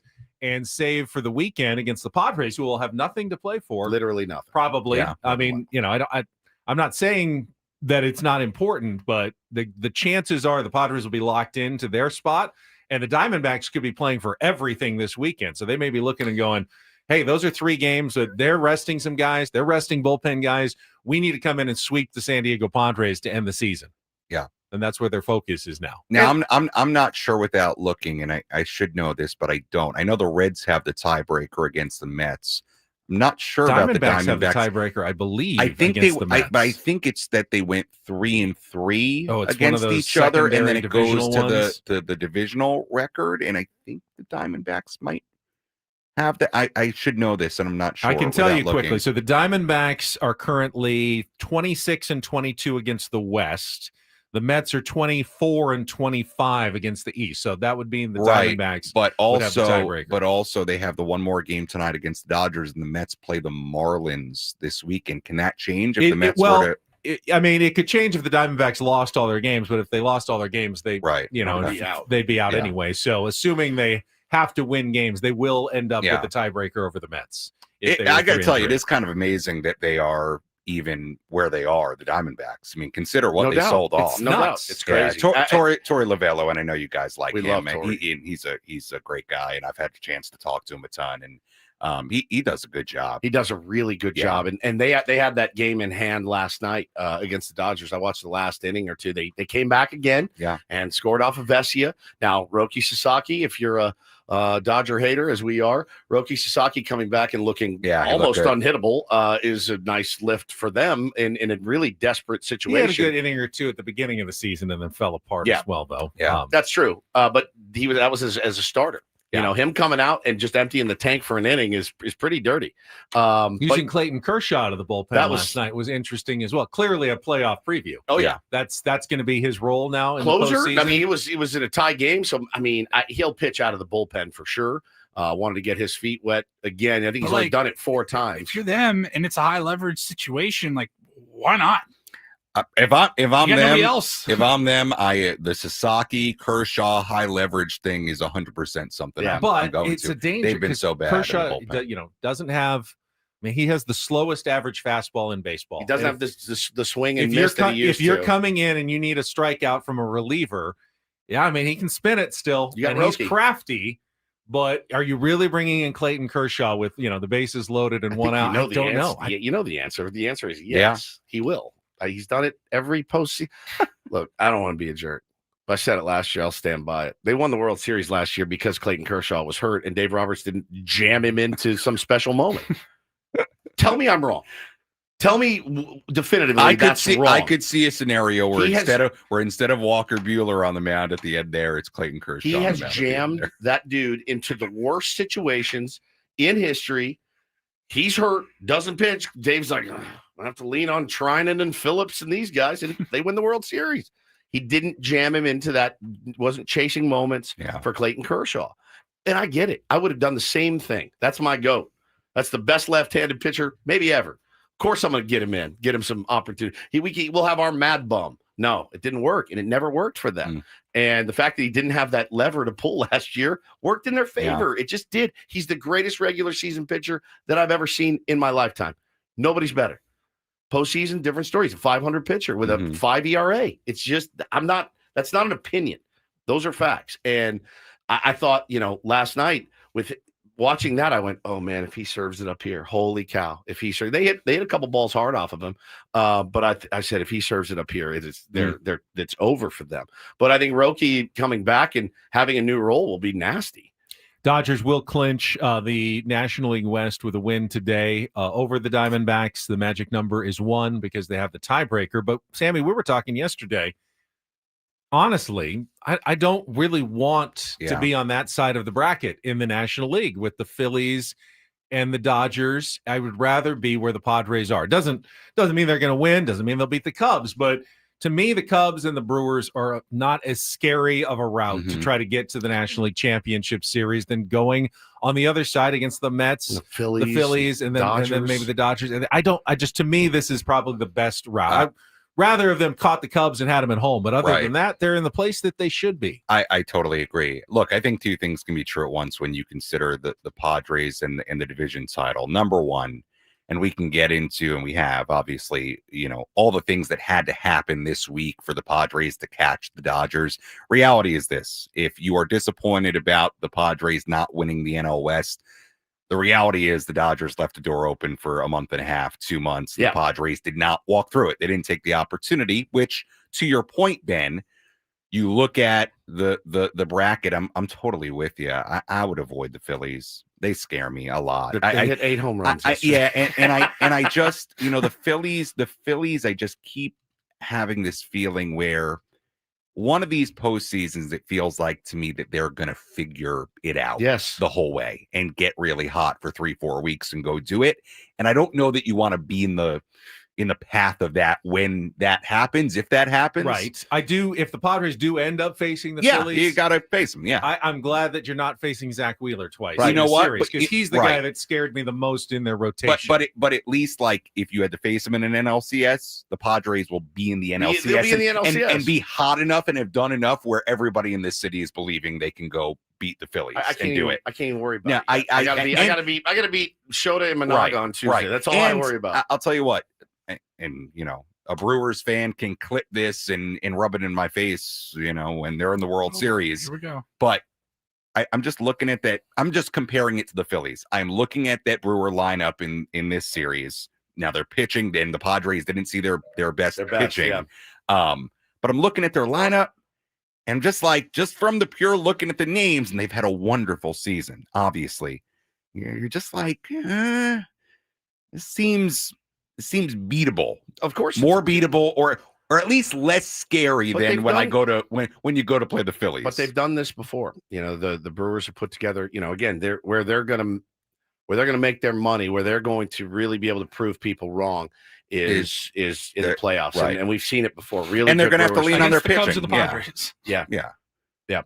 And so again, it's going to be interesting. But again, the focus needs to be on how do you beat Shota and Managa without one of your best right-handed hitters in there. And again, the solution is very simple to say. It's that your right-handers need to come through. Yeah, I look, the Laureano injury I think is super, super significant. Now, can they get by without him? Yeah, but to your point, in this series in particular against the Cubs, that's a big, big loss. Yep. It really is. Well, we did a little mock lineup, and defensively, he's great. Yeah, I mean, the arm, all of it. I mean, he just every time he steps to the plate, you feel like even as he's struggled a little bit the past couple of weeks, you just felt like there's a chance that he's going to do something really good, and especially in big spots, and also. I just like Ramon. I think he's really tough. 100%. By the way, he finished that at bat yesterday without saying a word. Right. Okay. If that needed to tell you anything more about Ramon Laureano. How many guys can break a hand? Yeah. With a bone in their hand. And by the way, he had a long at bat. He was fouling pitches off. And the one thing I think he's really tough. I think he's a really good personality on this team. And one thing, and it goes for O'Hearn and Sheets and anybody who's new. I'm not trying to get too deep into this part of it, but I like the idea of a little fresh blood in that lineup that doesn't have any experience of the scoreless inning streak last year. Correct. If you're struggling offensively in a series, in a wild card series, you're trying to get the offense going. I just liked having somebody like a Ramon, and there are other guys that are in this category too, who there's no memory of that. That is not seeping in at any point. Yeah, I believe this will be Gavin Sheets' first postseason, right? It will be Ryan O'Hearn's first postseason. It will be Freddie Fermin's first postseason. He played last year. Did he? Yeah, they were in. They got in. They were in. I don't know how much he played behind Sal Perez. But by the way, one thing to think about, you're probably going to have Diaz in that game on lineup with Pivetta. That's true. That's true. Ooh, something to consider. That's very, very true. Do you? Yeah. That's his guy. That's his guy. He's worked with them all year. I know. I can't imagine a world where they would mess up that pairing. I can imagine. So that's okay. I would doubt it. Pivetta hasn't been the best version of himself the last few outings, and Fermin's definitely. I mean, he was fine, But Fermin's better offensively. So that's something to think about as you make this game one lineup. Interesting, yeah. I would imagine that's going to be Diaz. We did the little mock lineup. If you want to make sure that you can go, because you still have the players to go right, left the entire way down if you're so inclined, but you need to start with a left-hander. It's got to be Arise, Tatis, Merrill, Manny, O'Hearn, Xander, Sheets. It's such a good point. It's such a good question. There's just something that feels right about Arise at the top. I know his OBP isn't, and he swung the bat really well lately. Yep. Yeah, I know it's not gangbusters, but I don't want him to two.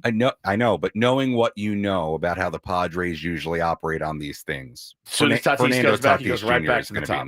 I'd be shocked. I would be shocked. And you can also make the argument if you're going up against lefties, you want the righties stacked a little bit higher and push the lefties down to the bottom of the lineup. Do you even stack lefties at the bottom? I don't think you can. Like we start with Cronenworth and Sheets and O'Hearn later in the lineup, and you put more righties up near the top of the lineup, but then that makes you very vulnerable to the lefty relievers that the Cubs have coming out of the bullpen later in the game. It's really a tough spot. The Laureano injury is tough on a lot of different fronts.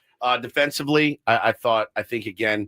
I think Ryan O'Hearn is your best first baseman, and it was evidence yesterday. The play that Xander made, Mud was like, "Oh, it's not an easy pick." I'm like, "That was an easy pick." Bo makes that pick at first. I heard that exact same. And then when they slowed it down, it was like, "Bro, you Hosmered that." He did the whip, and he didn't do the fundamental pick. It was a decent hop. He got a decent hop, and he whiffed it. And you've had a couple of plays of this week. So you're saying Gavin Sheets in left, O'Hearn at first, and Arise DH. DH. Yeah, that's your best defensive line. It just is. It's not personal. Your best defensive lineup would be Bryce Johnson in left instead of Sheets. Right. So you'd have so Sheets coming overall. off. You got to balance offense and defense. And I got to tell you, that's an interesting part of it too.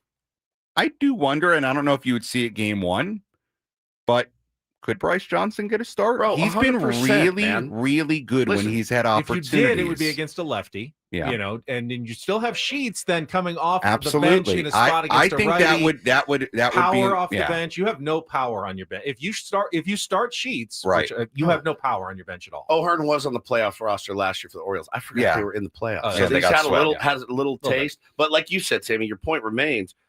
They weren't here for the 24. The 24 is the demon you need to exercise. And I don't mean to make too big of a deal out of that part of it, but it is something that I've thought about. That I like about just having the Laureanos and the O'Hearns and the Fermins. And, look, this stuff is tricky when it comes to playoff scenarios and sports and the mental aspect of the game. And, hey, if you're not hitting in the first game and a half of that series, the last playoff memory you have was that really, really tough way to end it and not scoring runs. Yeah, so if you don't score a run in game one and it's the fifth inning of game two, how does it not creep in? Yeah, you're human.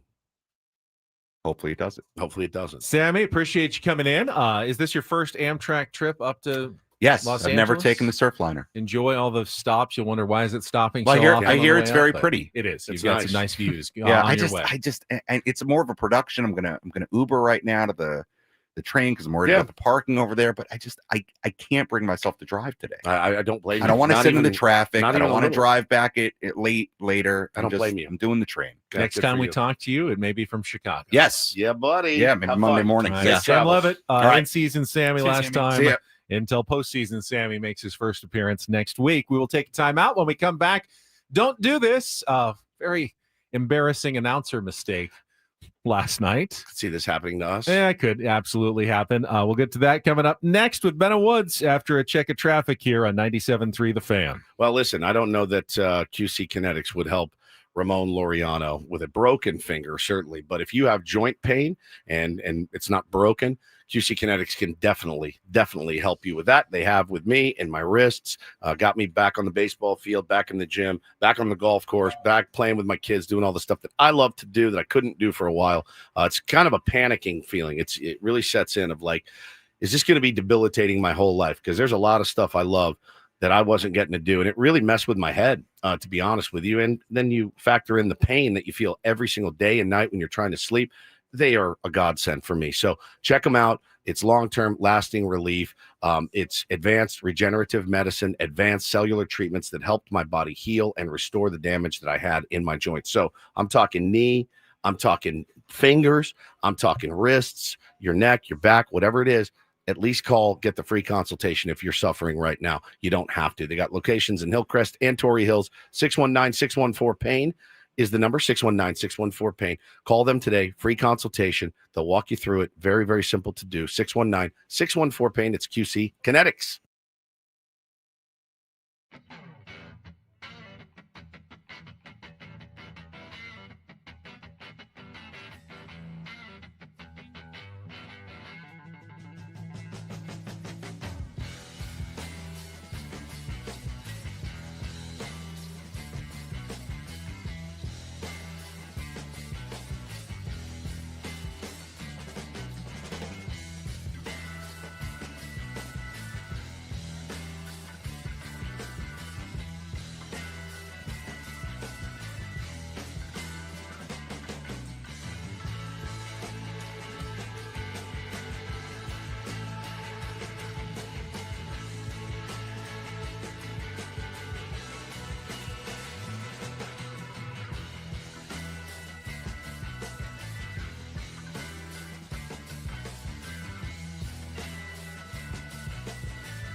Hey player, this is all yours.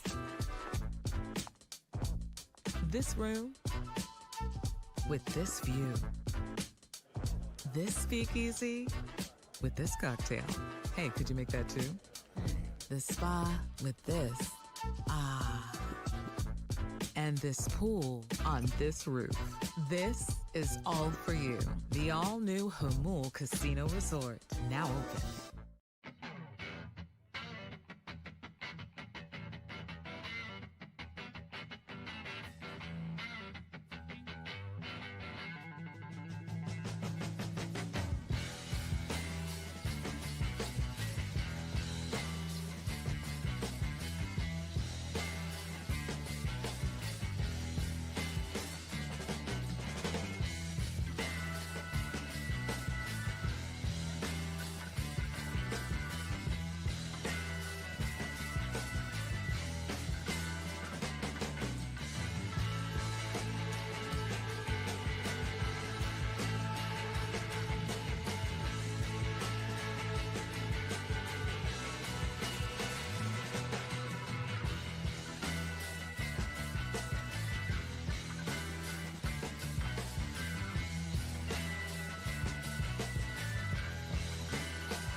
Our thanks again to Sam Levit stopping by in studio. Now it's time for Don't Do This, brought to you by Trust and Will. Don't leave your entire estate, house, kids, and life savings up to chance if and when you die. Set up a Trust or Will online at trustandwill.com. This is a lot more affordable than you think. Visit trustandwill.com for more info. And Woods, get us started with something that gave me a little pit in my stomach because I know I can do it at times as well. Yeah, we've all done it. We've butchered a name. But, I mean, we're not calling games on ESPN either. True. We're just a couple of local media hacks, right? Yes. Bruce Zimmerman. Yes. Bruce. George is what I Bruce. said. Right. I literally did it 2 days ago. Not in the middle of a massive game between the Mets and the Cubs last night. Michael Busch hit a big home run and, well, listen to what Carl Ravitch calls him. And then listen to him correcting his partner. Who was it again? Michael Busch. Matthew Busch, 31, RBI 83 and 84, touch 'em all time and tee 'em up time. The Chicago Cubs are having a field day against the Mets and their staff. So this is what Matthew Boyd has been doing all season long. Busch. Matthew Busch, excuse me, doing all season long. Being able to hit mistakes, doing it well for his 31st home run of the season. So Matthew Boyd is a pitcher for the Cubs, but he wasn't pitching. Right. Ravitch called him Matthew Busch. Then Eduardo called him Matthew Boyd. And then Ravitch said Busch. But neither of them got right. Right. Wow. What a struggle. It reminds me of when Ben goes, "Good job, Woody." Good job, Woody. Yeah, and he was trying to correct me. And then he goes, "Good job, Woody." Matt Busch, the former Padre, the first-round draft pick. Matt Busch. What a pick. Well, this is what Matthew Boyd has been doing all season long. Busch. Matthew Busch. You don't hear that a lot. I've heard Mud and Don flub. Busch. They don't correct each other. There is a lot. There is a rule in the fraternity of broadcasters that you don't correct your co-host on the air. I missed that meeting. You did miss that. You missed that meeting big time. It's one of the first things I learned when we started working together. Yeah. Missed that meeting. You missed that meeting. Yes. You don't correct. Now, I don't have a problem with you actually correct. I would rather be accurate than have someone correcting is different than what I do. I don't correct you. I go, "What is that? What did you say?" Point it out. You're even worse. I'm worse. Throw gasoline on it. Yes. Yeah. Yes. Let's just say if for whatever reason. I'd rather be corrected than not just Let's misinformation. ramble But on. yeah, Let's say Mudd and Tony Gwynn Jr. and Bob Scanlon and everybody else they could find was sick one day, and you had to work with Don Orsillo. If you tried to correct him on the air, he would murder you. He would murder. He would murder with his you. bare hands. Yes. He would pitch. I feel like a pretty sizable fit. So if you're the broadcaster that would be upset with that, would you rather go on saying the wrong thing? I wouldn't. But that's just. Isn't there somebody in their ear like at all times going, "Boyd, Busch, whatever," there correcting should be, them? but sometimes the people back there don't want to correct you either. That's true. They're afraid to correct the talent. It's interesting. I would have a hard time doing that. I would. I would want to be corrected instantly. Maybe at a break. Say, "Hey, it's Michael Busch." Well, if it wasn't just a misspeak, I'm assuming that those were misspeaks. What if you flub what if we had to call a game and you flubbed and would you be mad at me if I called it out during a game? Well, a radio show's different. If we're on a During game, a game? and you flub or you're like and you stutter over a read, and if I laughed, because they do that, Mud and Don will be like, "Hey, did you get that one?" Like that's funny. That's funny. Yeah, That's funny. All right. Now I know the rules. All right, I won't correct you. Good job, Woody. Good job, We got Woody. an update on a Don't Do This story from yesterday. David Fry, one of the gnarliest moments of the season, taking a fastball right to the face, tipped off his bat when he tried to bunt off Tarek You guys see Skubal. the high def still shot. Oh yeah. I didn't want to see it, and yet I also couldn't look away. Yeah, it was pretty bad. I was like, what part of his face am I looking at right now? The doctors say that Fry sustained multiple minimally displaced left-sided facial and nasal fractures. So basically his face was pulverized. Timeline for recovery is 6 to 8 weeks. Fortunately, he will not need surgery, at least to do that, but he is going to be out for the entire postseason run, whatever that is, for the Cleveland Guardians. There is a do this that's part of this story, though. Tarek Skubal went actually to the hospital after the game to check on him. Stephen Vogt. With Stephen He drove Vogt. with the manager. Yeah, the other manager. Yes. And went. He wanted to check on him. That says a lot to me. Lost the game. Tigers are in free fall. Huge game. But still went with the other manager to check on the opposing player that his pitch hit in the face, which I thought was really cool. Yeah, there's some do this in that for sure. But this one takes the cake. I was just going to ask, if I got to imagine AJ Hinch is more secure than any of us. Yes. But if we're the Tigers manager and you find out your star pitcher's riding shotgun with the other team's manager, like, hey, just be cool over there, right? I think he's a free agent at the end of the year. Is he not? Tarek Skubal? Is he? Isn't he? Don't remember that. Correct me, though. Or just run with it. I'll take this one. Jay just said Woodsy doppelganger is Stephen Voigt. I'll take that. He's got one more year of arbitration. Okay. Left, yeah. All right. Yeah, it's tampering. As far as if I'm the manager, I'm like, you're tampering. I bet Schulte would be upset with it. If I'm AJ Hinch, I'll be like, cool, I'm riding with. I'll be in the back seat. I'll just get in the back. Don't worry, I won't say anything. No, I'll drive you. It's fine. No big deal. I'll take the Stephen Vogt doppelganger. It's one of the best ones I've heard. Beats the ones I usually get. No Neck Ed and a couple of other people. Kevin James. Yeah, thank you. This is awesome. This is a really good do this. DD mega do. Cal Raleigh has been just an that alone absolute, could be a do this. Yeah, he alone is a do this. Hit his 59th and 60th home run last night for the Seattle Mariners, Ben, who have won the West. And soon as the guy catches his 60th home run, you see this dude go up and give it to a little kid. Everybody in the stands was like, oh my God, it's his 60th home run. You're sitting on a gold mine, buddy. You can hear in the video that we're showing on our YouTube stream right now, I muted the audio because it's a lot of cursing. Everyone's very excited for the home run. And somebody's like, keep that ball. You got the ball. Keep that ball. And he gave it to a kid almost immediately. It's unbelievable. And then the kid and his dad or whoever he's with gets ushered by security immediately, taken away because Cal Raleigh wants that ball, and that kid's going to get, a signed bat and, maybe play catch if they brought their gloves or whatever. Like, he's going to get this awesome experience now.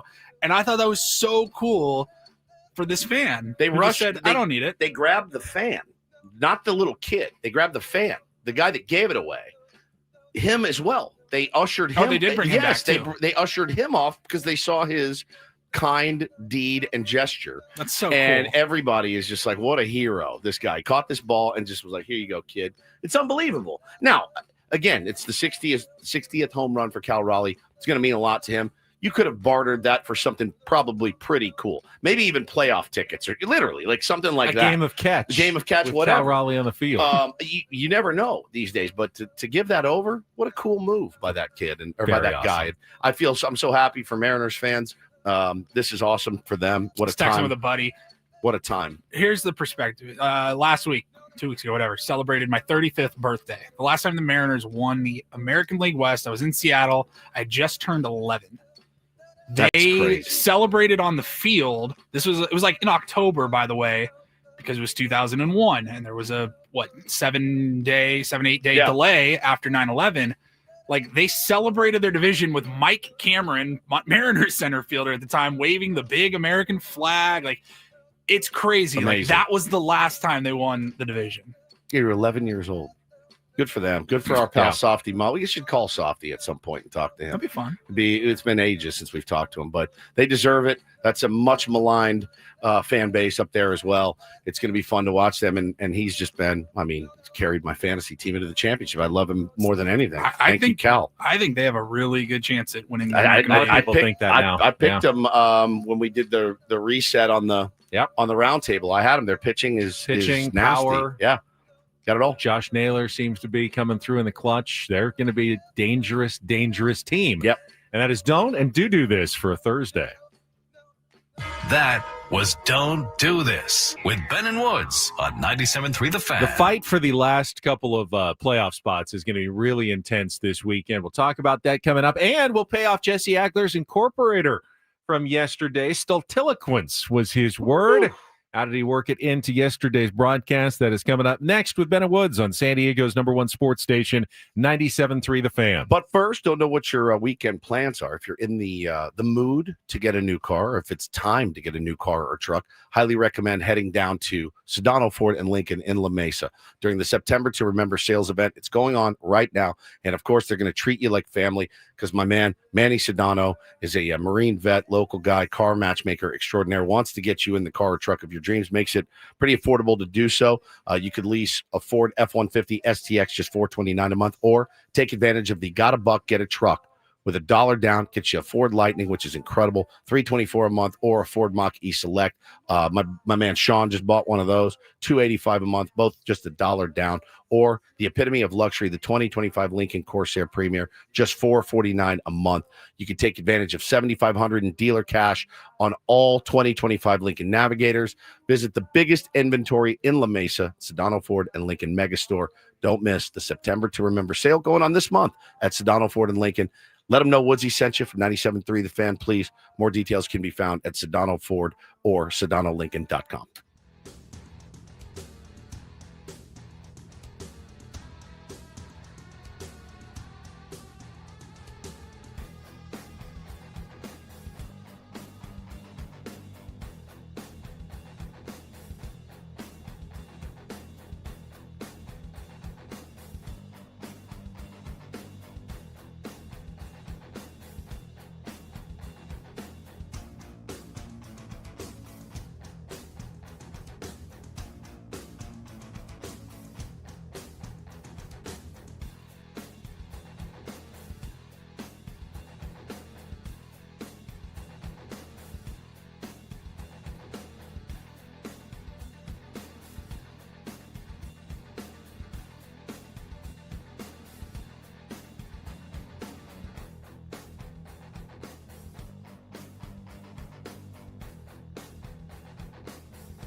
Hey, player, this is all yours. This room with this view. This speakeasy with this cocktail. Hey, could you make that too? The spa with this. Ah. And this pool on this roof. This is all for you. The all-new Hamul Casino Resort, now open.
Break. And, you tease going into break, Benny, about the wild baseball that's going on right now in other markets. And Adam texted us yesterday. He goes, the baseball has been unreal this week. And I said, you're right.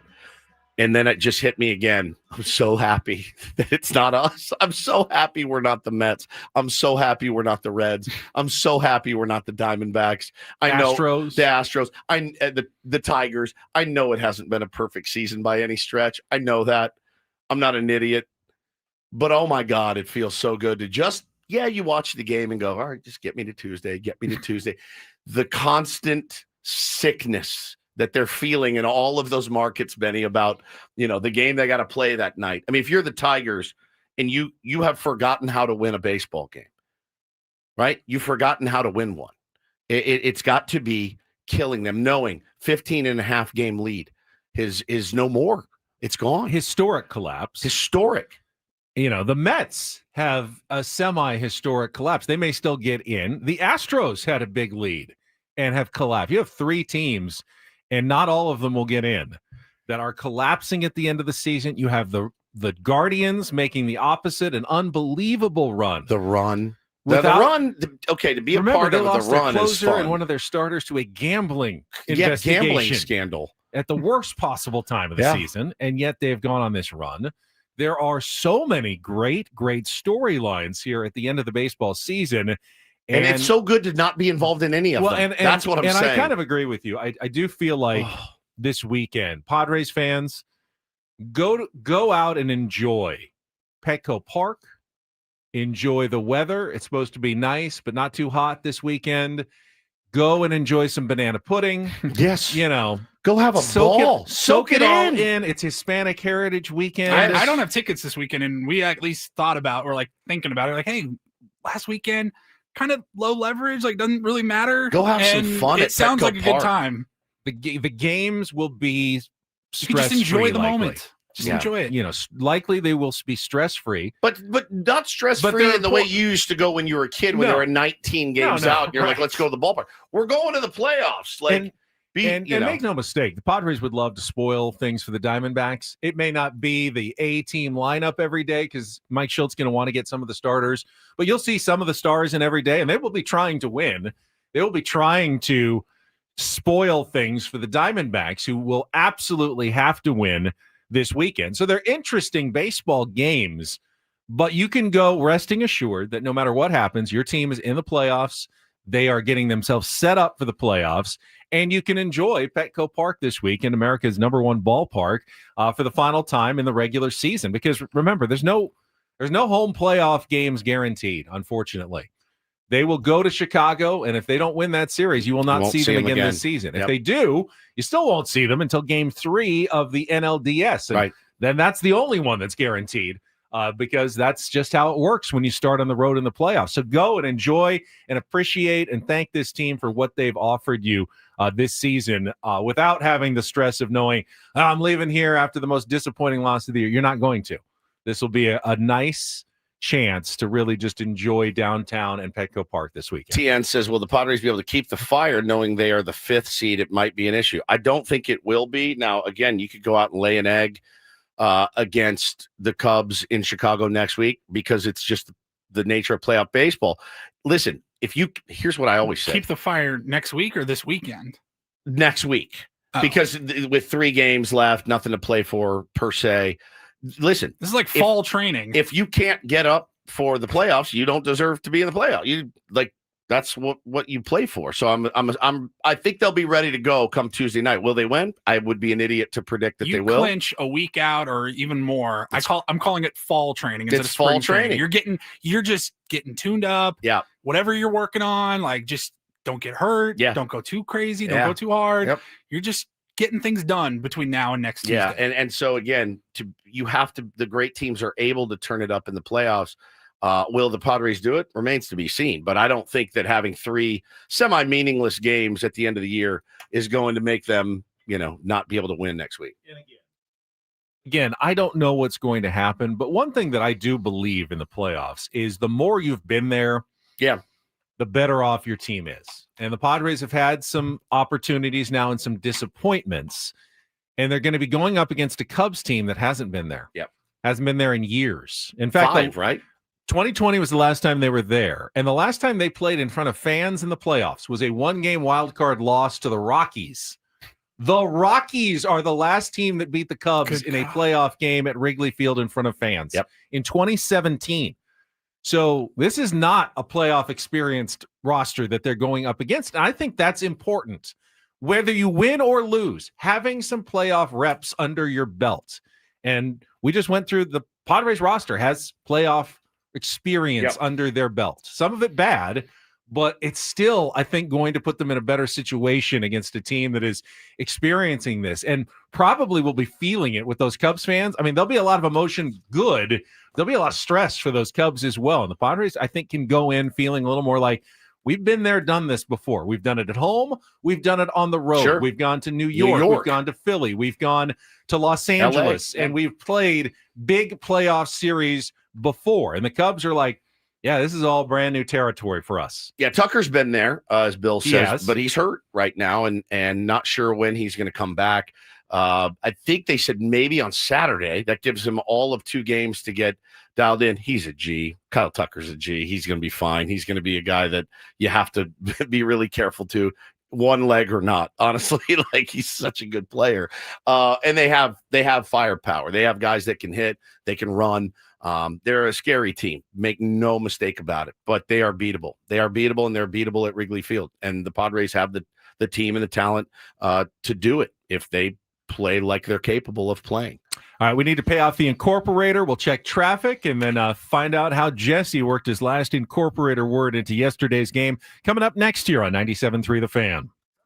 5 Get Ross Traffic Center, protecting San Diego after accidents or injury. Traffic report brought to you by Islands Restaurants. Well, we had an accident that cleared, but now it's a stall, slowing you down on the westbound side of the Coronado Bridge mid-span. Takes out the right lane, and the delays begin right around the 5. And then jam-packed northbound on the 5. The left lane is blocked at National Avenue with another accident. You're slow from E Street.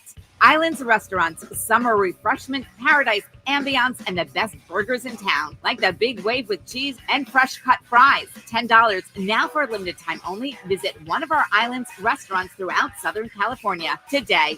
Dine in only. I'm Sue Aller with Ben & Woods, San Diego's #1 sports station, 97.3 The Fan.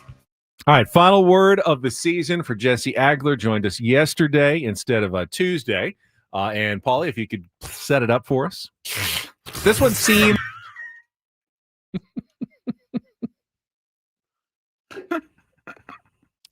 I'd be having to set it up. Thuffer and fuck attack. Set it up for me, Paulie. Set it up. This one seems perfectly appropriate to encapsulate the entire season of the Incorporator. So, Paulie? Stultiloquence. Oh, my God. Stultiloquence. I'll even slow it down. Here Slow we it go. down.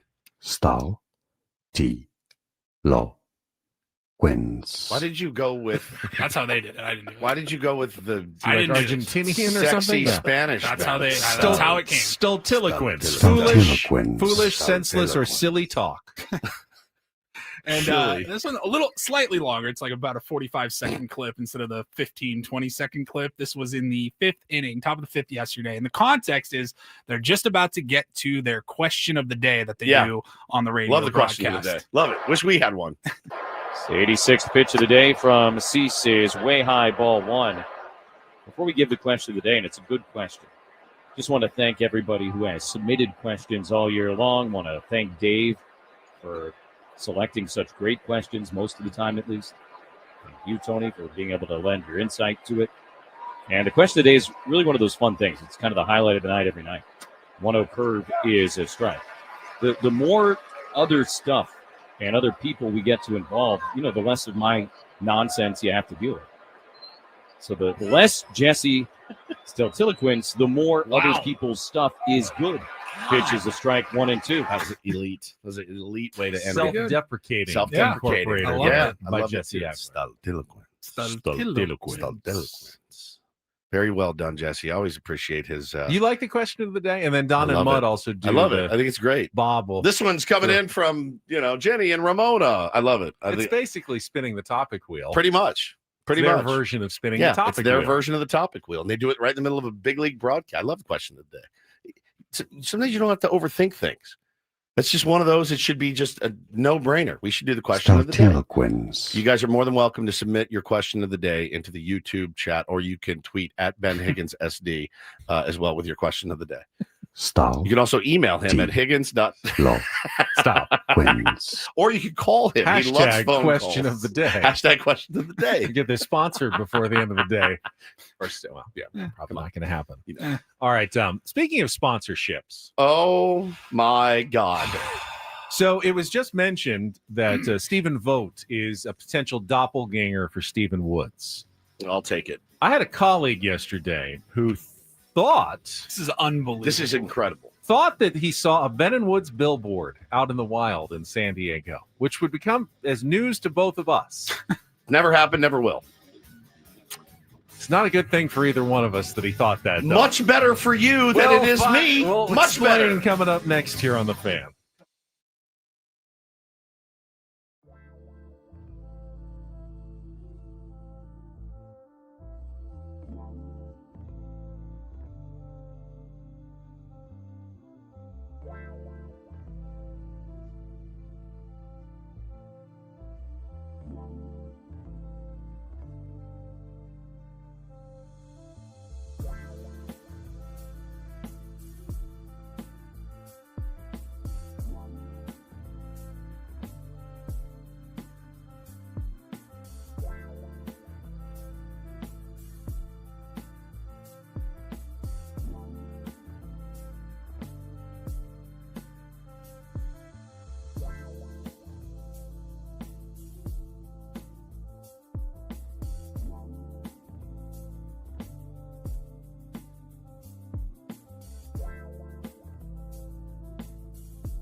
right, we're halfway home on a Thursday. Ben and Woods, 97.3. The Fan, fresh off of a series victory against the best team in baseball, right? 96 wins for the Milwaukee Brewers. So we did drop a game to the best team in baseball.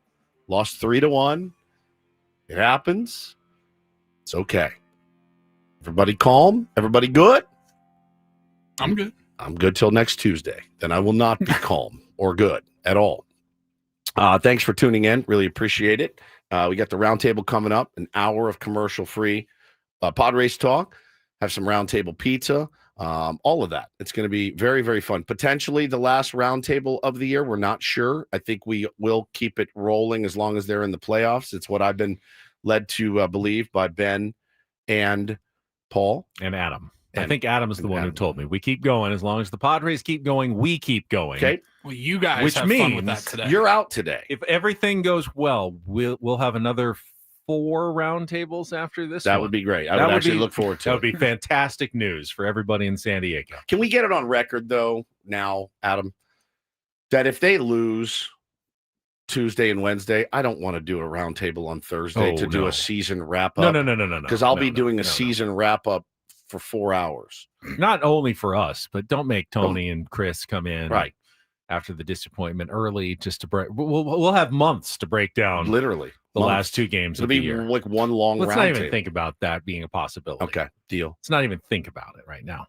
Question of the day. Keegan says, do you really eat the pizza from Roundtable? Yeah, and it's spectacular. I can't today because I go straight to the gym today. So You can have one little slice, just a carb load. You know, people like the carb load. I vomited up and he kicks my ass so hard that I can't eat. I can't Not even eat one little slice. I eat a banana for fuel, and then that almost comes up every They bring workout. chicken wings, a little protein. I can't even imagine what he's going to put me through and burping up chicken wings and Breadstick? pizza. No, garlicky. Yeah, I don't want the garlicky. taste, man. Okay, I that's don't. fine. I don't want the taste. I will be love it. indulging today. It's delicious. I'm Woodsy. That's Paul Reindl, executive producer. Ben Higgins, your friendly neighborhood sports anchor, joins as well. And Ben has brought something to the table. Listen, I think we need to. I think we need to tread lightly because we just heard a commercial for these guys, and they are a sponsor of the station. It's not their fault. They didn't do anything. No, there's nothing wrong with it. It's just yesterday I was anchoring at Channel 10 this week, and sitting next to me is my fellow anchor and reporter Max Goldwasser, who is fairly new. He's been around, I think, like a year and a half, 2 years in town. And he sits down, he gets there, and he says, "Oh, really cool billboard I just saw of you and Woods." And I go, "A billboard of me and Woods?" I mean, it's not unheard of for a successful morning radio show to have billboards in the town in which they broadcast, but it's pretty unheard of. I feel like Odyssey, someone would have told me, or we would have posed for a picture. There would have been some sort of, hey, we're putting this billboard up of you guys in these locations. You. Finally.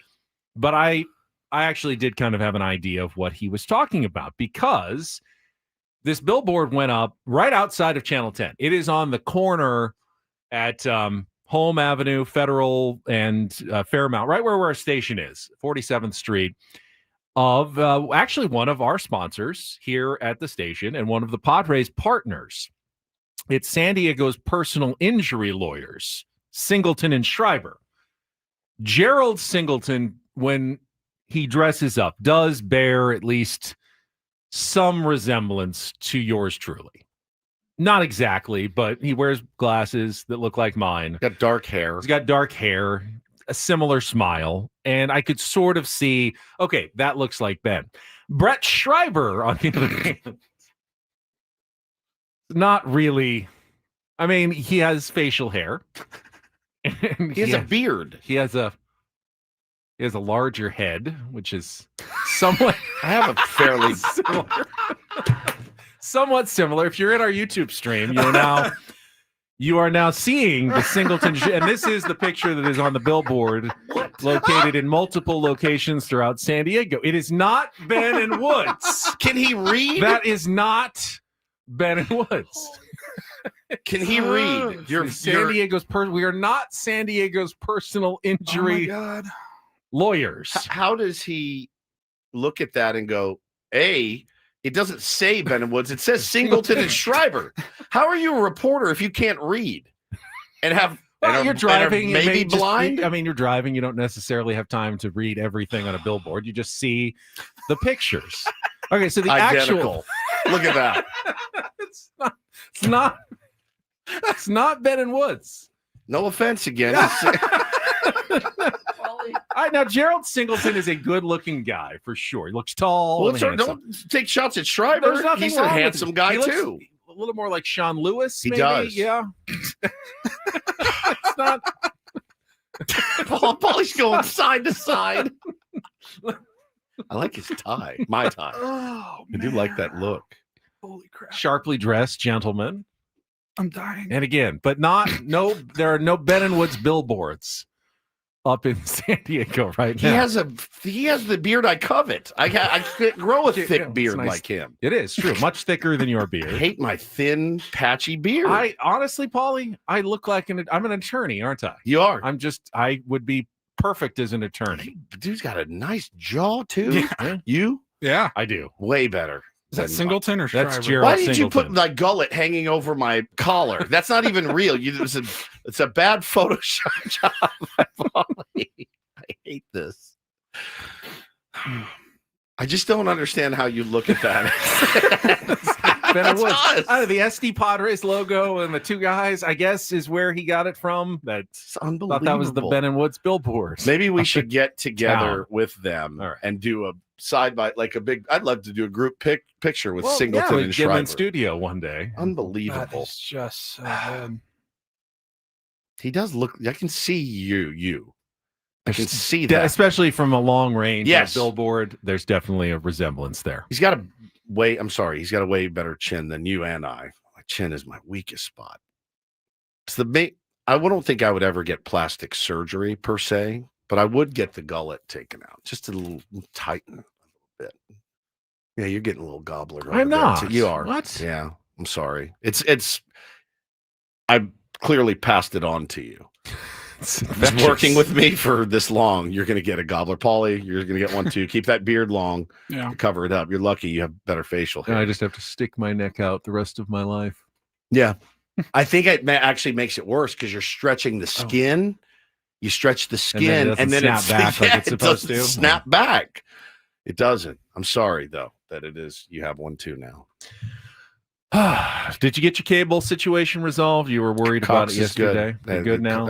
I was so worried for our Sammy Hagar. They finished it was scheduled repair, and they took good care of it, of everybody on the block, not just me. That's good. So it's all done. Now you have a reputation for overpaying for things like that. Yeah. Our pal Paulie seems to have gone a different direction yesterday. He was I telling us don't about want to hear this. I thought you might be mad he at had me. an I'm furious. amazing deal at a place that I enjoy shopping at, Costco. Yeah, somebody had told me. So I mentioned maybe a couple of weeks ago, you were talking about something that you were paying too much for, and I thought I was paying too much for my cell phone bill, me and my wife.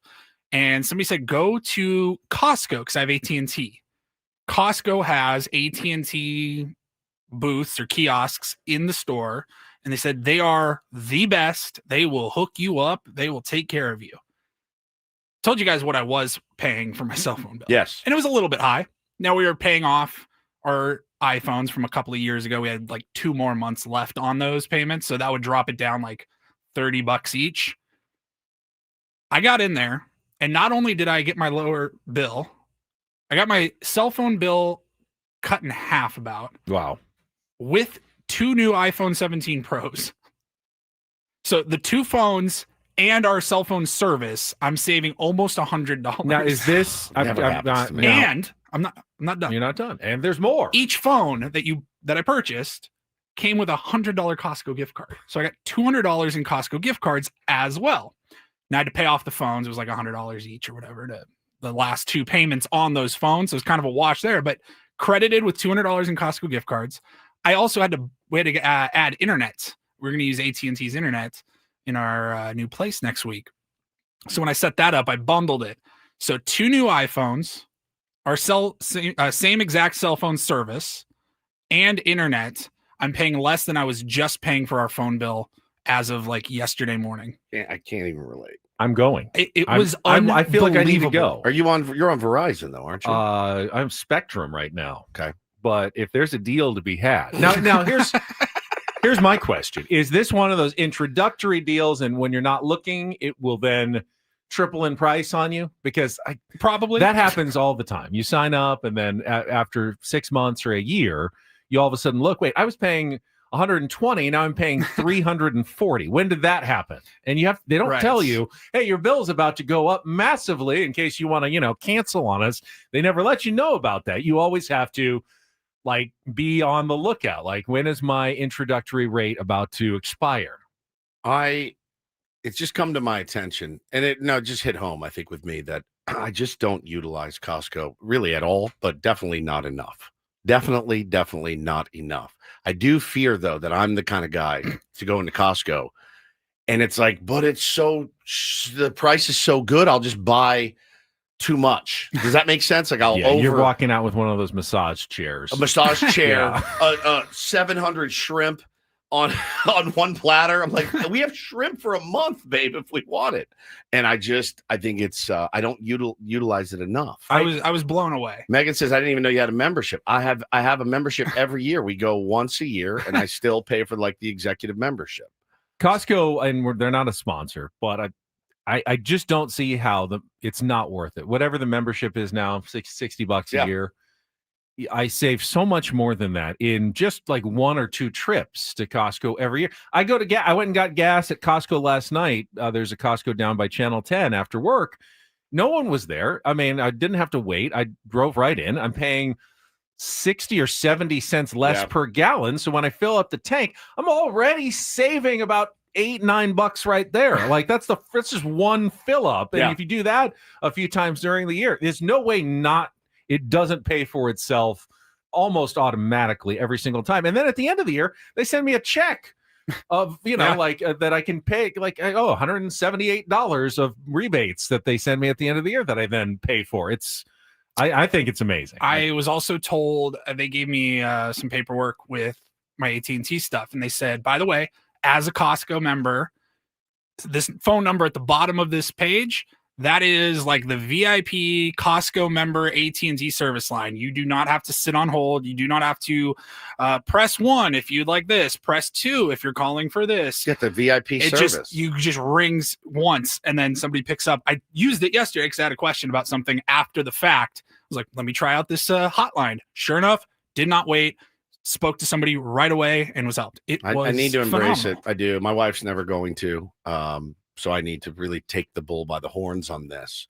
I feel like because our bill just went up, my phone bill, my phone bill, because we wanted to get one of those I call it tracking watches because that's what it is for your small children. The watch, the little gizmo, and Bo actually has an iPhone, but it's shut down. It's just for calling mom and dad and being able to track. But my bill is gone through the roof now because now I have all of those devices on mine. So that's been fun. I know a lot of people say in the chat, I just can't buy things in that sort of size. Someone said, I don't want 4 giant jumbo size mustards. Bro, you don't have to buy mustard for 10 years though. And I get it. You can't buy every day. If you live in a smaller apartment, if you have a smaller family, if it's just you, but at some point you are going to use all the toilet paper. You will get one of those. Yeah. If you've got at least one Throw it closet under your where you bed. can store it, you're going to go through that eventually, and you're going to save $9, $10, $11 on that right there. That's almost a quarter of the way to your Costco membership for the year just once. You can do everything there. You can get an appendectomy at Costco now. I'm pretty sure they can do that for you. Certainly can get an eye exam. There's iron lung in there that you can buy. There's all kinds of stuff. I mean, they have everything that you need. It's just really, I need to just embrace it. I have to just suck it up and just go pick my Costco day and just go on Monday or whatever day it is and just wear it. It was cool, man. I'm not comfortable going in there and be like, I'm thinking about shopping my services to another cell phone carrier unless you can, make it worth my while. It's a weird, uncomfortable feeling for me. I just said, look, we're looking to bundle, need to add some internet, looking to bundle it, trying to get that bill down a little bit. I mean, the guy practically laughed at me when I told him what I was paying for the 2 phone payments and the service. He'd have a ball with me then. He would have a ball. He'd fall over. Yeah, probably. All right, now that we've given Costco all this free advertising, again, they're not a sponsor for the program. I'm going to ask for one thing. Singleton Schreiber is a sponsor. They are a sponsor, yes. Thank you to Singleton Schreiber for advertising on the station. Costco, I don't think You're both very handsome. I've never heard a Costco ad here. Can you please bring back the brown butter crispy marshmallow cookies that you had in your bakery a few months ago? They were like the best cookies I've ever had, and they don't have them anymore. They're gone. I asked. They said, we don't know if they're coming back. They were so good. What are they? Brown butter crispy marshmallow cookies. They were like, sounds good. It's like tastes like an oatmeal cookie, but it had melted marshmallows in it and like brown butter. It was the best cookie, and I can't find them anymore. Never had one of those. Never had. It's like, why would you take them away from me? You give them to me, and I buy them, and I get addicted to them. And then you took them away from me, and I will buy them again if you would just bring them back, please. Shameless plug there for Costco.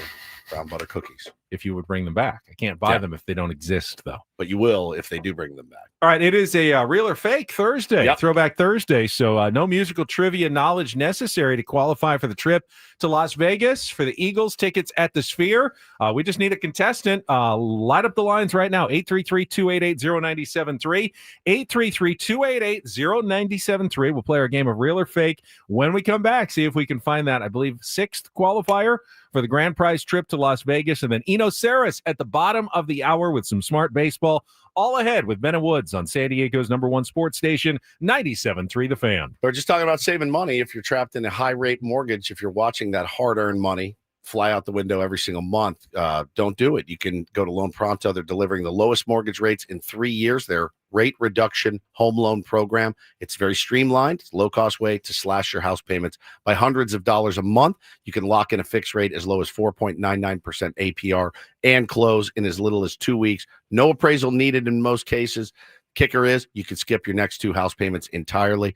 Get yourself a nice little nest egg there, if you will. Rates this low will not last. Call Loan Pronto now for your free, no obligation quote. They are incredible at what they do. Lower payments, more money in your pocket, and a fresh start with a better mortgage. 619-207-4336 or loanpronto.com. Lock in the new low rate. Skip the next 2 payments. Don't let the high rates hold you back. 619-207-4336 or loanpronto.com. Equal housing lender, NMLS 1661781. Subject to lender approval, NMLSconsumeraccess.org.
Hey, player, this is all yours.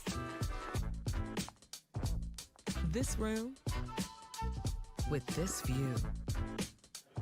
This speakeasy with this cocktail. Hey, could you make that too? The spa with this. Ah. And this pool on this roof. This is all for you. The all-new Hamul Casino Resort, now open.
Smart Baseball with Eno Saris coming up in just a couple of minutes, and we'll discuss the end of the regular season, the drama in Major League Baseball, all coming up. But right now, let's see if we can qualify another listener for the trip to Las Vegas and the tickets to the Eagles at the Sphere. It is time to play Real or Fake.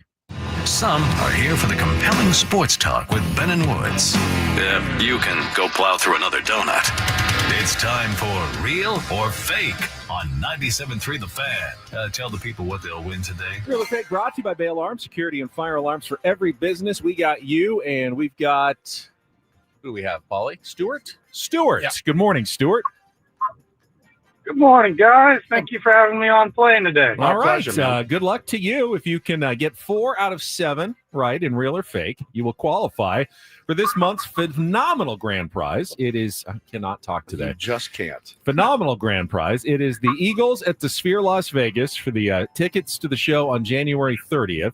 2-night stay at the Venetian Resort Las Vegas and a VIP package and a $100 gas card. Check out your tickets for the Eagles at the Sphere at Ticketmaster.com. All right, you've got Woods here. You can get one phone a friend. That's it, because I want to keep it fair for everybody this month. And here's the topic today, Stuart. The Miramar Air Show begins tomorrow. Annual highlight is always the aerial performance by the U.S. Navy Flight Demonstration Squad, better known, Woods, as the Blue Angels. Blue Angels, very good. The team currently flies the FA-18 Super Hornets, but has used various different aircraft with cool designations over the past 75 years. Stay on Real or Fake. I'll give you a name. You tell me if it was a real aircraft once flown by the Blue Angels or a fake I have thrown in to fool you. You know anything about military aircraft, Stuart? My office is like a block away, and I hear him all day long, but you can't unfortunately, identify they're too fast for me to do the names. All right. Well, good luck. You It's know, a it is a bit of a guessing guessing game. 50-50, So let's buddy. go. Here we go. Round number 1. The F-15 Jackal, real or fake? Blue Angels aircraft. Oh, Jackal sounds cool. I'm going to go real. Yeah. It is. Yeah, buddy. Fake. No. Yeah, it was fake. That's all right. So we got plenty Tricked of time me. to come back. All right, here we go. Round number 2. The F9 F2 Panther, real or fake?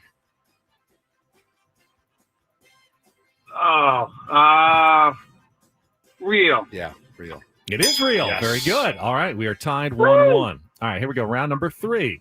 The F11 F1 Tiger, real or fake? Tiger. Well, I went to, I'm from Auburn, the Auburn Tigers, so I'm going to go real. Look at Really? you. All right. Well, you know what? That paid off for you Wow. because that one is real, and you are now halfway to the 4 you need to qualify. I like Stewart. All right, let's try I this want him to one. win. Come on, The Stewart. F4J Phantom 2, real or fake? Phantom. It's Phantom 2. Phantom. Oh, the Phantom 2. 2. Oh, now you got me. Man, you threw the 2 at me. That was a curveball. Real. Oh, my God. We are 1 away. All right, let's try this one, round number 5 for all the marbles. The A4F Skyhawk 2.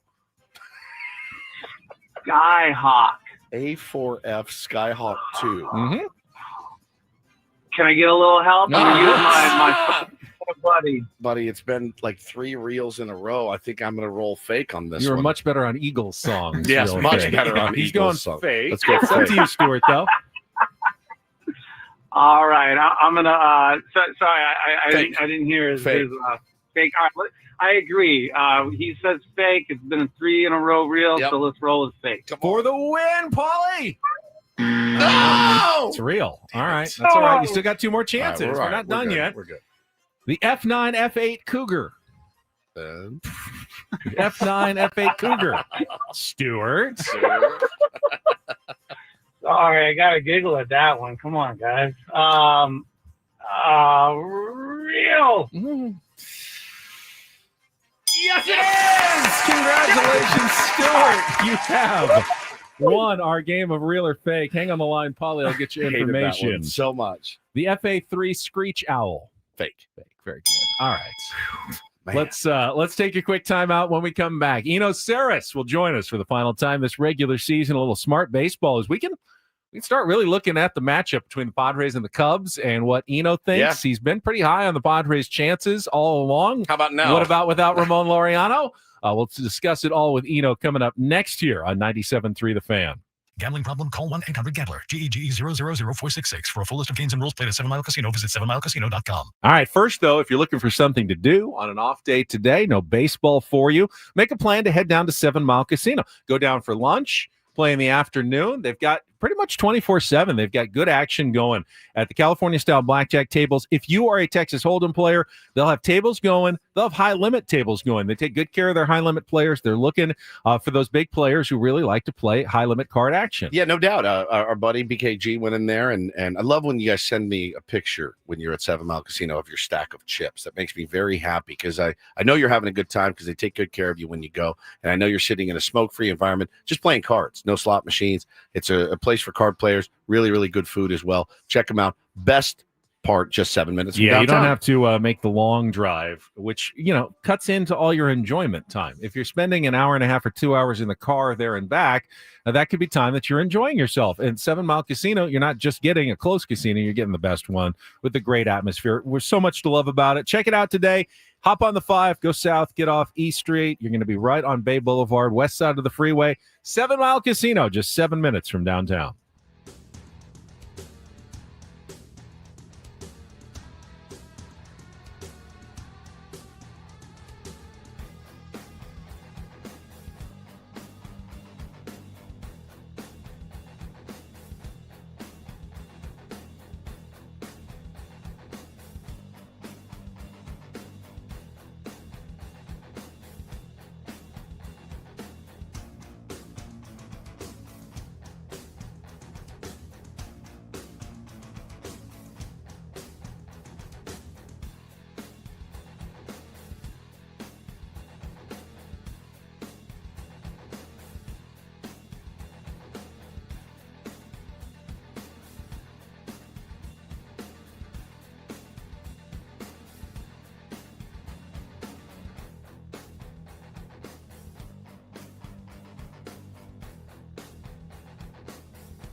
Hey, player, this is all yours.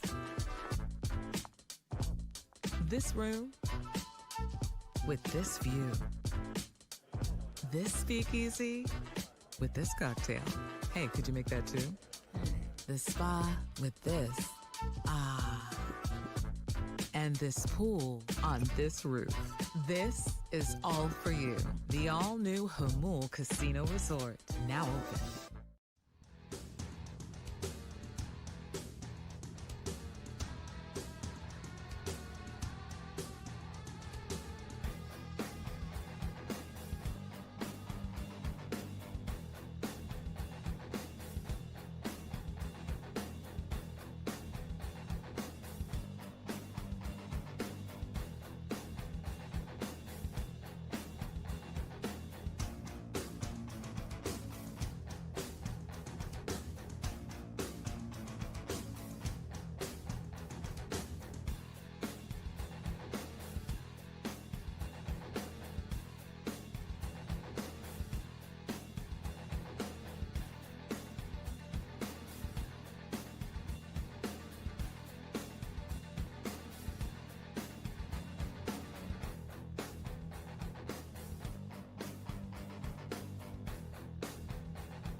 Something else on you.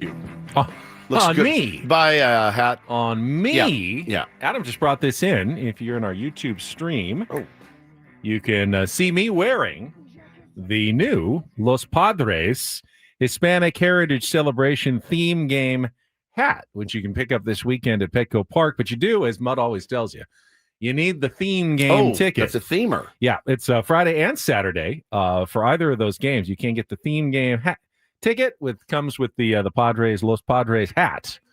Why you don't think this one? Woods has strong opinions about hats on my head in particular. Yeah, and you've really yet to find the perfect solution. I'm still looking. My eyes are still, and I'm no different right now. I used to look good in hats. I don't anymore. Something's happening. It happens to us. It happens to you as you get older. Paulie looks good in hats. We don't. And I can't find one that is it really... just baseball caps? If I had a Stetson or a yarmulke you would or look something, good in would a I be better? fedora. I think is probably your look. At the end of the day, it's a cool hat. Newsboy hat. It is a cool hat. It would look good on Paul. Paul should be the one modeling this right here. now, not you. I think we get older, our heads get bigger. I think is that true? I don't know that that's medically true. Why would your head get bigger? I don't know, but older? I think it does. I think it does. You're done just growing. Your head is not getting bigger. I can't find one that doesn't look like it's. It does look better on. It does Paulie. look better on Paulie. Look, wait, it looks natural. Yeah. It goes with what you're wearing. Even it's like solid. A little bit. Yeah. All right. Well, just remember, if you'd like to attend this weekend's games, you can learn more at Padres.com/Hispanic Heritage.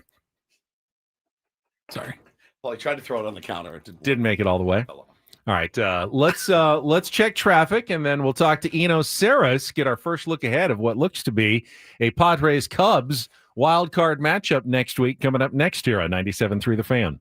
From the 855 Get Rust Traffic Center, protecting San Diego after accidents or injury. This traffic report is driven by Sedano Ford and Sedano Lincoln in beautiful downtown La Mesa. Got a crash on the 5 northbound at Claremont Drive, taking out the left lane. Delays go back to Old Town Avenue. This September to remember at Sedona Ford in La Mesa is going on now. Feel like family with Manny Sedano, who is a Marine vet and a car matchmaker extraordinaire. Get our Ford Match E-Select for $285 a month and $1 down. For more details about these offers, visit sedanoford.com. I'm Sue Aller with Ben and Woods, San Diego's #1 sports station, 97.3 The Fan. It's time for the super polished, yet to be named Smart Baseball Weekly segment with Eno Harris, Saris, son of a bitch. Brought to you by 7 Mile Casino, just 7 minutes from the ballpark, by the bay in Chula Vista. Here's Eno Saris with Ben and Woods on 97.3 The Fan. All right, don't sugarcoat it, Eno. The loss of Ramon Laureano to a broken finger, out at least the wild card series against a Cubs team. A lot of left-handed pitchers. How bad is this for the San Diego Padres, in your opinion? I mean, it's not good, but it all points to, the big source of right-handed power that's missing right now. Although I should say that Manny Machado's power stroke seems to be all right. The contact stroke yesterday, putting the ball in play. Yesterday was rough. How many 4 strikeout games does he have? I don't know. I can't. I think I can remember maybe one other one, but I need to look that up. It was a particularly rough day for Manny against some pitching that was, fairly hittable. Guys were hitting the ball hard yesterday. Manny was not. Maybe still hungover. I have no idea.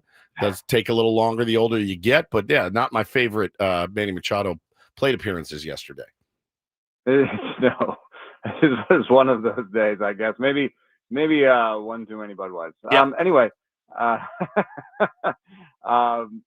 think that, Bogarts, Machado, Fermin as well. Tatis has been going well. So it just puts a little bit of pressure on the rest of the right-handed bats to come through. Bogey's been pretty good all year. Fermin's been an upgrade over Diaz. But Machado's the big stick. Yeah, and they're going to, listen, and like they'll do with Bryce Harper and Kyle Schwarber and Shohei Ohtani, they're going to pitch him very, very tough. He's going to be no different than any other superstar on any other playoff team. Christian Yelich, is going to get pitched differently than Bryce Terang or Sal Frelick. It's just they're going to go after guys like Manny a little bit tougher because that's a guy that can beat you with one swing. And, how does he rise above it in the playoffs? It's literally you're just throwing darts at a board and hoping that he gets pitches to handle and that he doesn't miss them. I mean, it's not rocket science for the playoffs. We're not going to go anywhere if Tatis and Machado and Xander don't hit Boyd and Imanaga and then the litany of left-handers that they can run out there. Yeah, and, I think it brings up a couple of interesting things. This year has been the worst year for right-handers against left-handers in general. That right. Yeah, and it's because, I don't know why it is exactly, but I think it has something to do with it's also one of the rarest. This year is one of the fewest amount of pitches have been thrown by left-handers in a long time. So when I asked Austin Riley about it, he said, I'm not seeing lefties that much. It may have something to do with the 3-batter minimum in the bullpen. You're not as likely to have what they used to call a loogie, the lefty 1-out guy. Yep. So there's a certain amount of that going on. Then there's another thing that, you would never project a player to have reverse platoon splits. This is like a statistical thing, but it's just, it takes a really big sample to say, oh, this lefty is hitting lefties better than righties. Like, he should be in the lineup. So I'd be careful when you look at, this year's splits and try to figure out which lefty is going to be in the lineup. But that doesn't mean that one couldn't be better than another. And one thing I just looked at is that Ryan O'Hearn pulls the ball less than Gavin Sheets. And I think that theoretically, a guy who pulls the ball less should be better against same-handed. The reasoning is, you're going to get same-handed sliders go away from you, right? if you're a pull guy, you're going to pull off of those. You're going to strike out. But if you're an all fields guy, if you're a serve it to the opposite field guy, a little bit more like O'Hearn more than Sheets, then maybe theoretically O'Hearn could bat lefties more often. If that's the case, you could get a rise off the field, and so there could be some small little defensive benefits that come from it. But yeah, it's overall it's a loss. Hey, the Cubs, like many teams this year, early in the season, they look like the best team in baseball. Of course, the Mets look like the best team in baseball. The Tigers look like the best team in baseball. The Blue Jays look like the best team in baseball. None of it held. Since the All-Star break, the Cubs have been 500. What's happened to the Cubs what kind of team do you think the Padres are going to be facing now next week? I think it's a good matchup for them because the Cubs have a good lineup.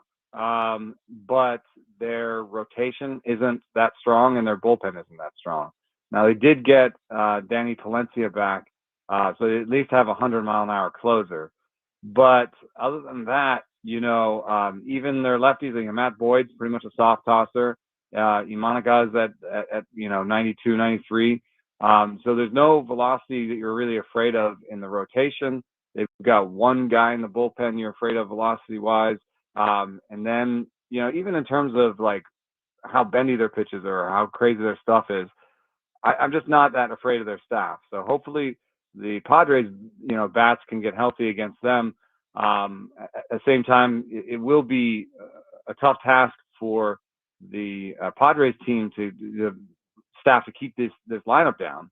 But on the other hand, the Padres bullpen is so good that you just have to win the first like 4 or 5 innings, I feel like. And that can be possible because their starters are not that good. So yeah. I think it's a good matchup. It's something that should work out for them. That's kind of what we've been thinking about, as well, is like make it like yesterday, Dylan Cease went out and he threw 5 innings, gave up 1 run, struck out 8, walked 2. You sign up for that ASAP. If you told me he can do that in game 2 or game 1 at Wrigley Field, I rubber stamp that, and I think everybody does right away.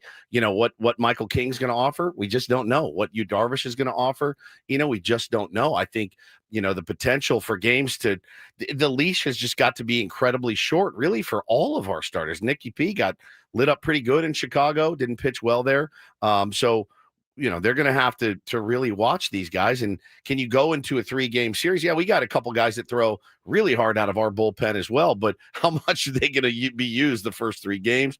It's going it's going to be nuts. And so I want to go back to the thing that I love talking to you about the most, the chaos, chaos theory of trying to win these baseball games and what you can do with really 3 starters you're not super sure about.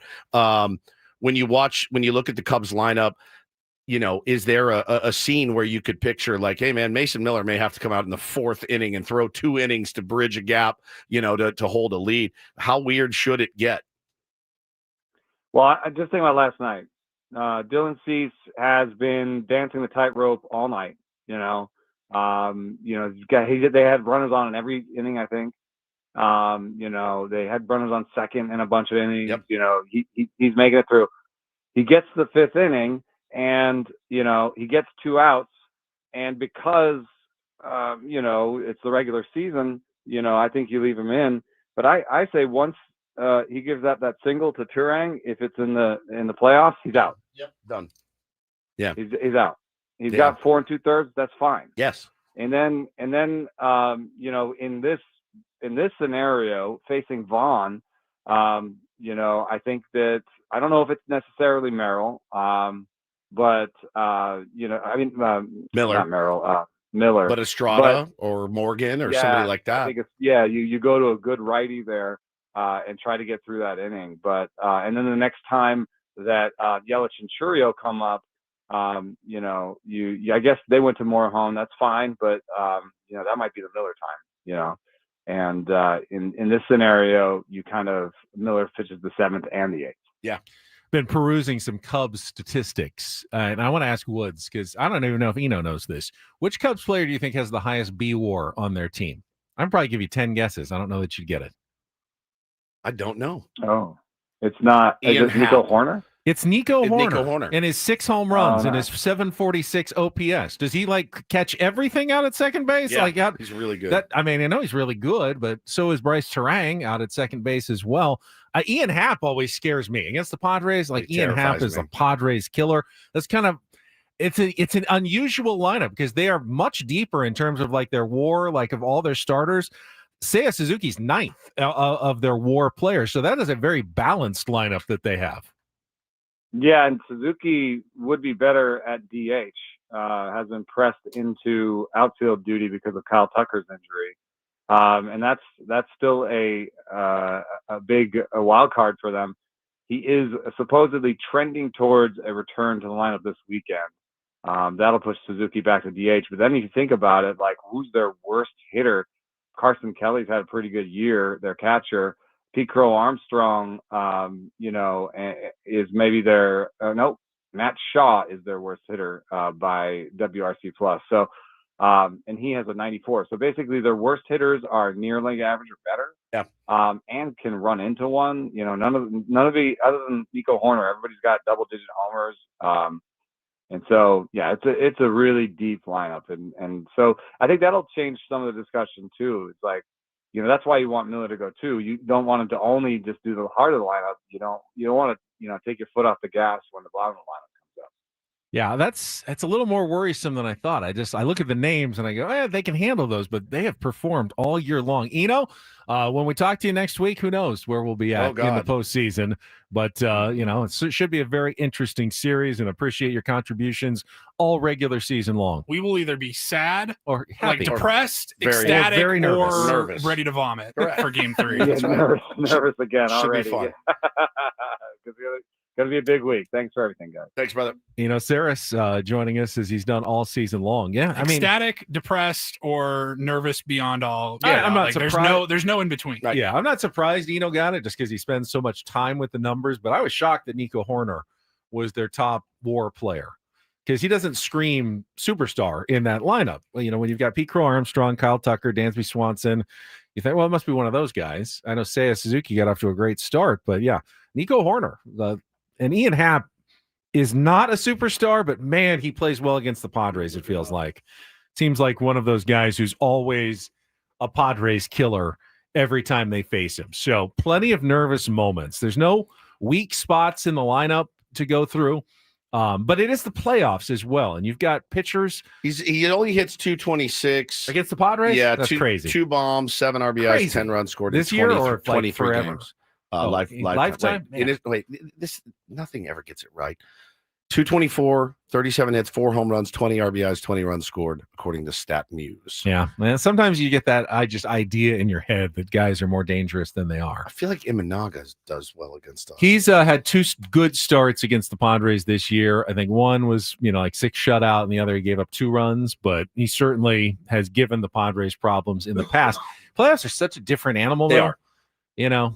It's definitely a different form of baseball. Oh, yeah. When you get to the postseason. Yeah, we don't really have anybody that handles him other than Tatis has hit Imanaga pretty well.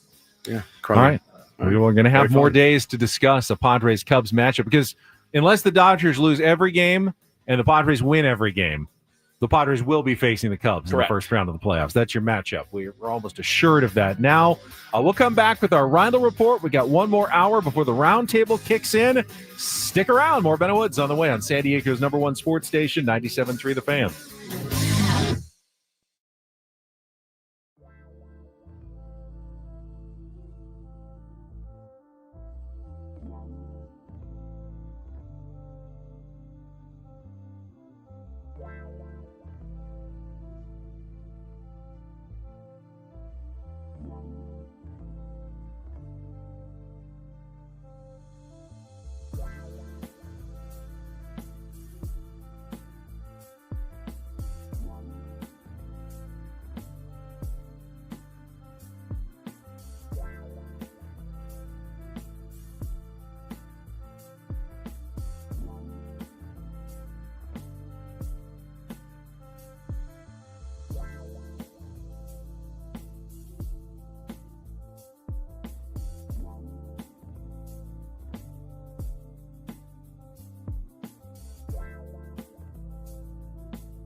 Final hour of Ben and Woods. And then, of course, the roundtable coming up at 10 o'clock. Adam Klug has confirmed. The roundtable only continues as long as the Padres are in the playoffs. So yes, this could be the last roundtable of the year. We hope it is not. Correct. The last roundtable of the year, because the more roundtables we have, the deeper the Padres are going in the postseason. I want to go deep. Slow or fast? Medium. Medium. Yeah, but deep. But deep. Yeah, medium. Yeah, medium. Yeah, this weekend The is best your way. chance to reset everything, enjoy the last few games of Padres baseball without a ton of pressure on the line. We'll know for sure today, well, not necessarily for sure. If the Dodgers win today, the division is over. They will clinch the 3rd seed and a home playoff series against whoever emerges, Mets, Reds, or Diamondbacks in the I want first to go round. fast, but I want to go slow, and I want to go deep. Wise words from Skip. And that would ensure that the Padres would be playing the Cubs. Now, the Cubs cannot clinch the 4th seed today with a win over the Mets, but they can reduce their magic number to 1 with a win. Their magic number is currently 2. So any combination of 2 Cubs wins or Padres losses would mean that that series will take place at Wrigley Field. So there is room for 1 hiccup on the last 7 games of the year. But the Padres would need 6 of the 7 outcomes to go their way in order to host the series at Petco Park. That's a lot to ask for. It is. Yeah. I mean, it happens all the time in Major League Baseball, but odds are still very much against the Padres getting to now play at home in the first round. So. Stay healthy, man. Cannot afford another one. With the odds being that long, the priority now becomes health, setting up your pitching rotation. And they did announce yesterday a little bit of a change. The Padres will be going with Yu Darvish tomorrow and Michael King on Saturday, which would then lead you to believe that their playoff rotation for Chicago would be Nick Pivetta, Yu Darvish, and Michael King. Yeah. That would keep them all on regular rest. Now, will that actually be the case? Will there be more of a bullpen game on that game too, as opposed to Yu Darvish?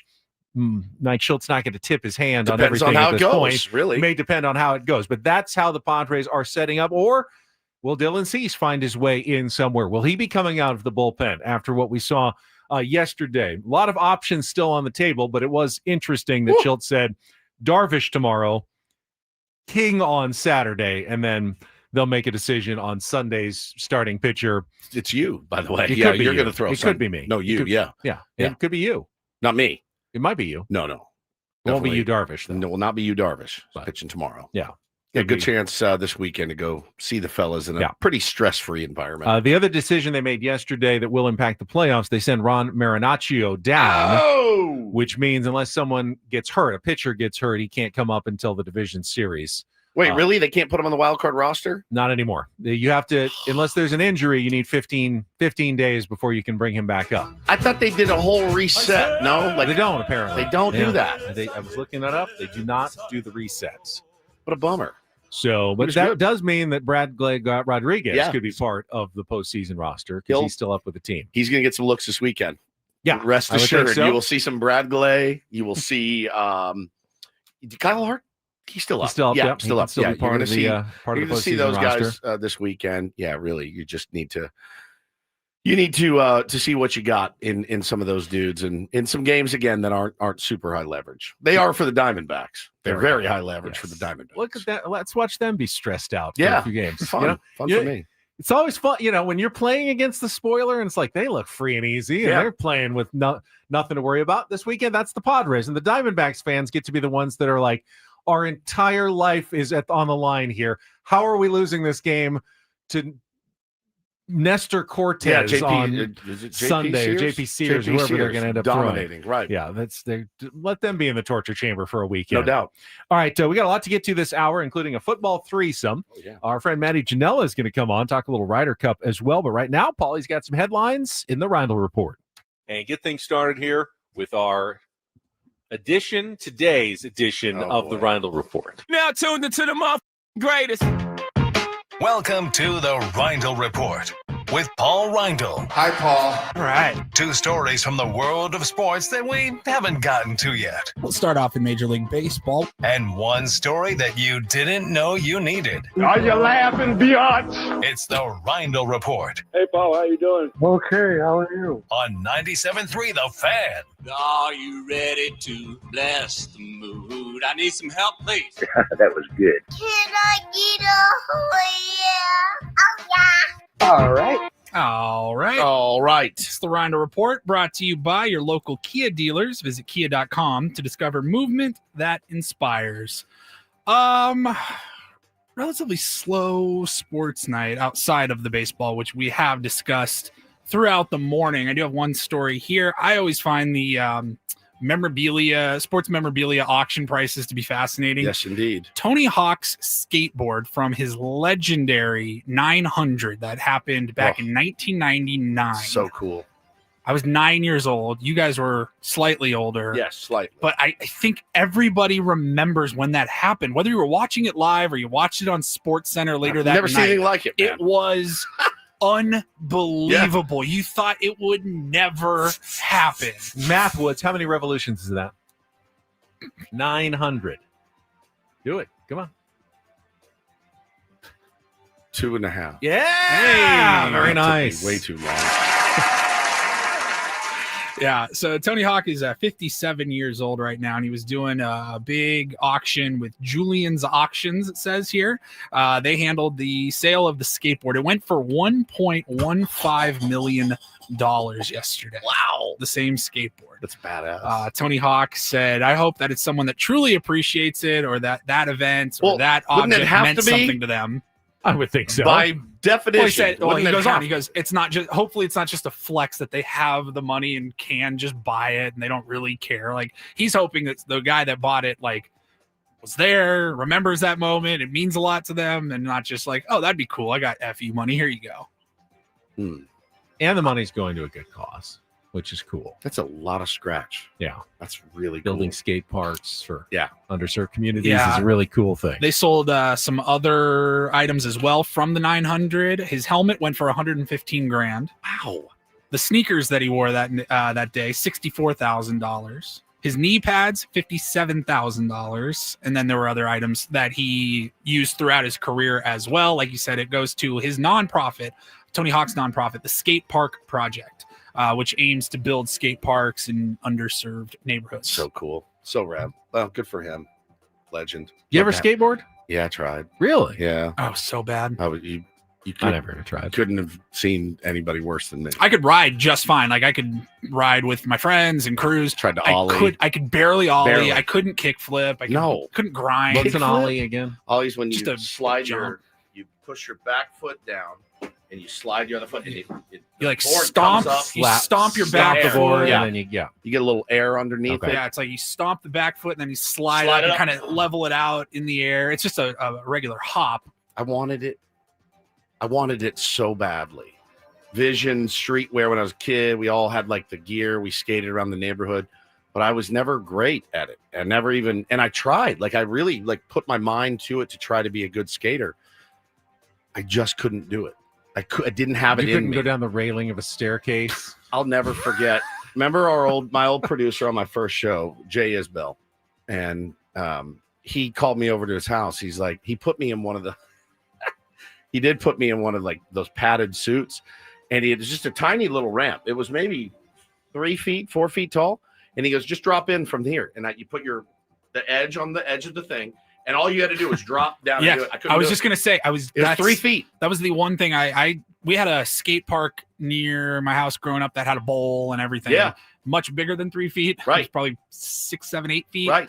Just drop in. Everybody else could do it Everyone. so easily, Yeah, piece of cake. effortlessly. Like, it was no big deal. It was just like walking to them. Slid out And from I under would me. get up there and I'd have my back foot on Yeah, the you board. panic. And I'm like, they just say, you have to go for it. Just If go. you're going to do it, you have to commit. If you don't commit fully, you will fall and Fall hit your head on the backwards. back Yep. of the bowl or I whatever. did all of it. I couldn't do it. I couldn't even try. I never even attempted it. I got up there and I just said, I can't do this. What amazes me is usually a lot of those guys are smaller, because for big guys like us, that can be tough. But Tony Hawk is 6'3". He's a big dude. I've met him. He's tall. He's a tall dude. And the fact that he can do what he does on a skateboard, I'll tell you, like, it's unbelievable. It's legitimately one of the things I lament about my life is that I was not blessed with the surfing, skating gene to do it. I've tried them both. A ton. One thing I think I would like to maybe get is a longboard skateboard. That looks fun on a nice flat surface. I can do that, but I can't do like a skateboard and do tricks. I want to so bad. I always thought it was so cool. Just couldn't do it, man. Couldn't do it because I have no balance. No, and I have no intestinal fortitude to get risk the injuries that come along with it, which makes me the worst candidate for skateboarding and surfing possible. Neither of my kids, like Bo, cannot do it. Taylor there's some potential to do it. There's something there, but it scares me. Like I'm like, oh, cool, broken wrist, cool, broken tailbone, like all that stuff. I don't know, man. I'm so jealous of anyone that My friends and I, we would rollerblade. We would play like rollerblade hockey out on the streets. I couldn't even do that, dude. That was fun. We had a BMX track, I did BMX. man-made BMX track. Yeah, see, I would ride BMX. We would make jumps. I'd do all that stuff all day. Fun. Because I felt like I was in control. Could put my hands on something.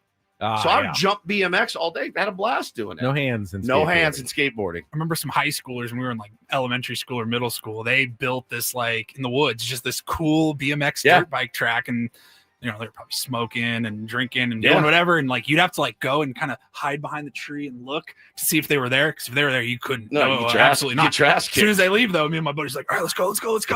So bad. You didn't even do that. No. You ride a bike or a scooter. We tried to get you to ride a scooter. Wasn't going to happen. All right. Next up, we teased it earlier this morning. We talked about our interview yesterday that we recorded with Sammy Hagar, and we're going to play that for you guys tomorrow morning. I'm excited for everybody to hear it. Fortunately, we didn't ask him about this other news that I saw yesterday involving Sammy Hagar. Yeah. He has been teasing maybe a new musical side project. He posted a picture with Chad Kroeger, the frontman for Nickelback. You like a Nickelback song or two. Yeah. And Tommy Lee, drummer from Motley Crue. Wow. Just three icons hanging out. And everyone goes, well, what's that about? And it turns out they may be developing some sort of a super group, you call it, I guess, right? Super group for, it says here on People Magazine, a dream for dad rock fans of every era. Yeah. Motley Crue, Nickelback, Van Halen, Sammy Hagar. Who sings? Sammy? Or Nickelback guy? Do they kind of trade off? Yeah, maybe trade off. How does that? Nickelback any idea guy how that would is sound? not a bad singer. No. Tommy Lee's one of the best. Tommy Lee's one of the goated drummers of all time.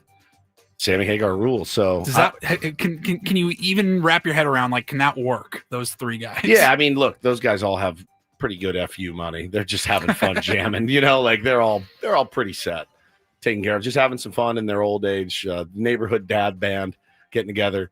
I'd be interested to hear it. I bet it's going to be very loud and very butt rocky. And I'll pair that with, expect it to be. There's another super group forming as well in music. You see this one? It's called the Howl Owl Howl. Howl Owl Howl. Howl Owl Howl. That's a tough one to say. It's got Mike Mills from REM. Yep. Steve Gorman, the drummer for the Black Crowes. Black Crowes, yep. And Darius Rucker. Oh, Darius another Rucker one of your and favorites. Hootie as well. Howl Owl Howl. Howl Owl Howl. Any interest in that? Howl. Sure, I want to hear it. Between the two, that name? The two super groups, which one are you listening to first? The Sammy Hagar. Yeah, for sure. Based on yesterday's interview. It was great. Fair enough. Yeah, you guys will love it. All right, then finally, just to wrap up the Reindl Report, we're very busy, as you said, in this 9 o'clock hour, Ben. It is a throwback Thursday. I got one good clip. This was from, I believe, 3 years ago. Might have been 2023. When we had Joey Votto on. It was very random. Still to this date, one of our, top 5 interviews of all time. Joey Votto, when he joined us. It was at like 9:50. We went long that morning. We talked to him for about 20 minutes. And Joey Votto told us a story about one of the newest Padres at the time. We'd only been here a couple of months. Got him at the trade deadline, Brandon Drury. Yeah. It's a throwback for those that remember. If you haven't heard this, Well, that's all the context you need. Brandon Drury, one of the newest Padres, and the legendary Joey Votto on with Ben and Woods a couple of years ago this week. It's been crazy. The trade deadline comes, and one of your former teammates, Brandon Drury, now here and, hits a grand slam in his first AB. It's just incredible. Just been incredible to cover and watch every single game. No doubt. And boy, what a weirdo you guys got. Did we? Oh, now we need to know more to about him. Brandon Drury. Spill it. He's very quiet. He's been kind of quiet since he got here. Quiet. Oh man, he must. So it sounds like he turned the volume up. He went from completely like sucking in noise to like quiet. It's like a black hole with us. It's funny. I'll tell you a story. And so he occasionally wears his eye patch for like this vision drill, and it helps him. He needs it. And so one day I go, "Can I wear the eye patch?" And so I put the eye patch on, and like he said, you have to do these specific drills and wear it for X amount of time. And that day, I actually have a picture of it, and I'm not going to post it or anything like that because I don't think that's a good idea. But I ended up homering that day, and so we get done with the game, and I go, "Hey, dude, you think I can wear that eye patch tomorrow?" And he's like, "No, you're not allowed to wear it anymore. It's my eye patch. Oh my God! You only get one day." And then he goes, "Sorry, man, you got to put in your own work around here, homie." Oh my God! He threw it right back in your face. Made it up. You got to put your own work in, homie. Now, yes. I believe that story was 100%. We found out. So he did use the eye patch, I do believe. Yeah, he did have an eye patch. It's a tool to work on your hitting and your vision and everything. Try it. So we went down there to Petco Park, I don't know, within a week after that interview airing. And Brandon Drury actually kind of mean mugged all three of us. We were there to record with somebody else, and he kind of glared at us. And he said something, and I don't remember what it was, but he's like, "By the way, it's not true," or something like that. As he walked away, we were like, "Whoa, like we've never even met you. Like, what the heck's going on?" And our friend Andy Heilbrunn was right there, and she goes, "Oh, I think I know what that's about." He didn't appreciate that story that Joey Votto told because it never And happened. we go, "What are you talking about? That was a great story. Like we were just having fun." And he goes, "It didn't happen. It never happened." Joey Votto made that entire story up on the fly. He's probably maybe told it before, but like when he goes in that clip, he's like, "Yeah, I got a picture. I'm not going to post it because I don't want to make." He doesn't have a picture because it doesn't exist. He made that whole story up. Wonder what Joey Votto's up to. I'd like to get him back on the air sometime. He's been gone kind of quiet on social media, I think. I'll be a little more cautious about the stories what he says on the interview, but I would be happy to have him on again. Anytime. That was like a week-long bit. Yeah, it was so fun. Because we didn't find out for several days. Yeah. It was unbelievable. Thank you, brother. Appreciate you. Thank you. We got a football threesome quickly coming up, and then talk some Ryder Cup with Maddie Janella, and then we've got a roundtable at 10 o'clock. Don't go away. More coming up with Ben and Woods after traffic here on 97.3 The Fan. First, though, I get a chance to tell you about my daily fantasy sports outlet, Prize Picks. I've been doing Prize Picks for about a year and a half now. It really, I think they've kind of nailed daily fantasy. If you're interested in playing, if you haven't tried it before, it's a lot of fun. You're setting your lineups as often as you like. You can do multiple lineups in the day. You can just do one or two a week, whatever you want to do. It's between 2 and 6 players in your lineup, just like a regular season-long fantasy lineup, but you're just doing it with like one game, and you're picking against the numbers, more or less on stat projection. So with football season here, college football, pro football, you've got all kinds of options all weekend long, watching your favorite college teams, your favorite football players, like Saquon Barkley. You can pick more or less than one rushing touchdown. Put that in a lineup, and it's really easy to do. This weekend, you can look for your max discount squares, like Jalen Hurts, more or less than 1/2 of one passing yard. You pick more, put that in a lineup, and win real money because, you're watching sports anyway. It's really fun to be right with Prize Picks. Just make sure when you download the Prize Picks app, you use the code KWFN to get $50 in lineups when you play your first $5 lineup. That's code KWFN to get $50 in lineups when you play your first $5 lineup. Stack them up, same player in a lineup up to 3 times on different stat projections. Think for a quarterback, passing yards, rushing yards, touchdowns, however you want to do it, whatever game you're watching, put them in your lineups and then just enjoy it a little bit more and then win real money. It's Prize Picks. Good to be right. Must be present in certain states. Visit prizepicks.com for more details.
Hey, player, this is all yours. This room with this view. This speakeasy with this cocktail. Hey, could you make that too? The spa with this. Ah. And this pool on this roof. This is all for you. The all-new Hamul Casino Resort, now open.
The torch has been passed.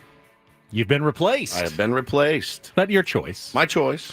Yeah, the San Diego Seals just announcing that they are bringing some new power to the electric factory, welcoming Derek Togerson as Woods' replacement as PA announcer for the upcoming season. Good for him, man. I caught the very tail end of his audition, but had heard really good things.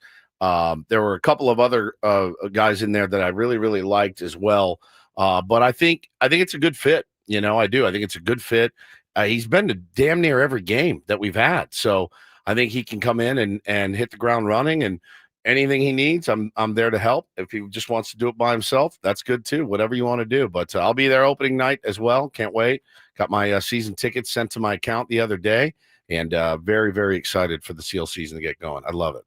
Will you heckle him at all? No. Okay. No, that's not my style. All right, that's not my style. I would not. I'm happy for him. It's a great gig, a great organization, and you know, now you know him better than me. Does he have the ability to get down there and get crazy? Oh, I think he does. Good. Yeah. Yeah. Yeah. You gotta have it. You gotta have it. Yeah. Here's another example of me being the cool X, right? Yeah. You are the cool, I'm the cool X. You're the cool yeah. X. Whatever. Have fun. Anna, you're so lucky. She's so lucky that one day you're gonna have the coolest, coolest X of all time. Yeah, babe. I'll walk you down the aisle. It's no big deal. Hey, he's a nice guy. Yeah. All right. Who's in the mood for a threesome? Me, always. Let's go for it. Can Ben and Woods interest you in a threesome? A threesome would be fun. No, not that kind of threesome. Talk dirty to me. We're talking end arounds, the best tight ends in the world, and going all the way in this game of inches. 2 inches short, maybe less. Story of my life. It's the NFL threesome with Ben and Woods, brought to you by Hamul Casino Resort, the Players' Place, on 97.3 The Fan. Personal foul, 69, offense. He was giving them the business. All right, our threesome is a look at tonight's game in the NFL, Thursday Night Football, our most intriguing matchup of the weekend, and then one pick against the spread from each of us. And tonight, here on 97.3 The Fan, you can catch the Seattle Seahawks visiting the Arizona Cardinals at 5:15. Pretty good game again. Very good game. We'll see if it plays out. There's been so many entertaining primetime games so far this season. Both teams are 2-1. Every team in the NFC West has a winning record. Yep. The Niners are 3-0. Rams, Cardinals, and Seahawks are all 2-1. But remember, the Niners are battered by injuries. So whoever wins this game kind of has a bit of an edge on early, at least in the season. So it's a very important game in the standings, at least to wrap up the first quarter of the season. Name the starting quarterback for the Seattle Seahawks. It is now, it's not Geno Smith anymore. Nope. He went to the Raiders. Oh, I saw this last week. I saw Come highlight. on. I know who it is. Going up against Kyler Murray. Yep. It's Sam Darnold, everybody. That's right. Sam It is Darnold. I saw a highlight and I Went go from Minnesota to what? Seattle. Yep. That's right. Yep, he is. And the Arizona Cardinals, man, they have their one loss was on like a last second field goal to the Niners, who are 3-0. Like they're a pretty good team. This is a good matchup. It's the 49ers actually have the worst point differential. I They're know. the only undefeated in that division. The other three teams all have a better one. So good game tonight. Now there's a lot of options for intriguing matchups. So I'll let you go first, Woods. Oh, you can let me go first. Yes. There's only two. I think it's I think there's a couple more. well, I think it's Ravens Chiefs All right. because one Two of those losing teams. Yeah, two losing teams, but one of those That's the obvious number one. that's the Right. obvious number one because one of those teams is now going to have 3 losses, and that's pretty weird to see from That is either true. of those teams right now. That's an intriguing one Baltimore for me. favored on the road at Arrowhead. Yeah, Not- 2.5 points for Baltimore. Yeah. People are going to sleep on the Chiefs, and they're going to go on some insane run. They're going to get it. Maybe. get No it team together. has ever No, lost right. 3 of their first 4. Every team's run comes to an It end does. at some point. It's true, but it's still Usually it's when the quarterback retires. It feels but so early in their run. You Yeah. know, it really does. So I think I think you're probably right. Don't give up on the Chiefs. I wouldn't. yet. I wouldn't. Paul, I'll let you take the other somewhat obvious one, and I'll go with a less obvious one.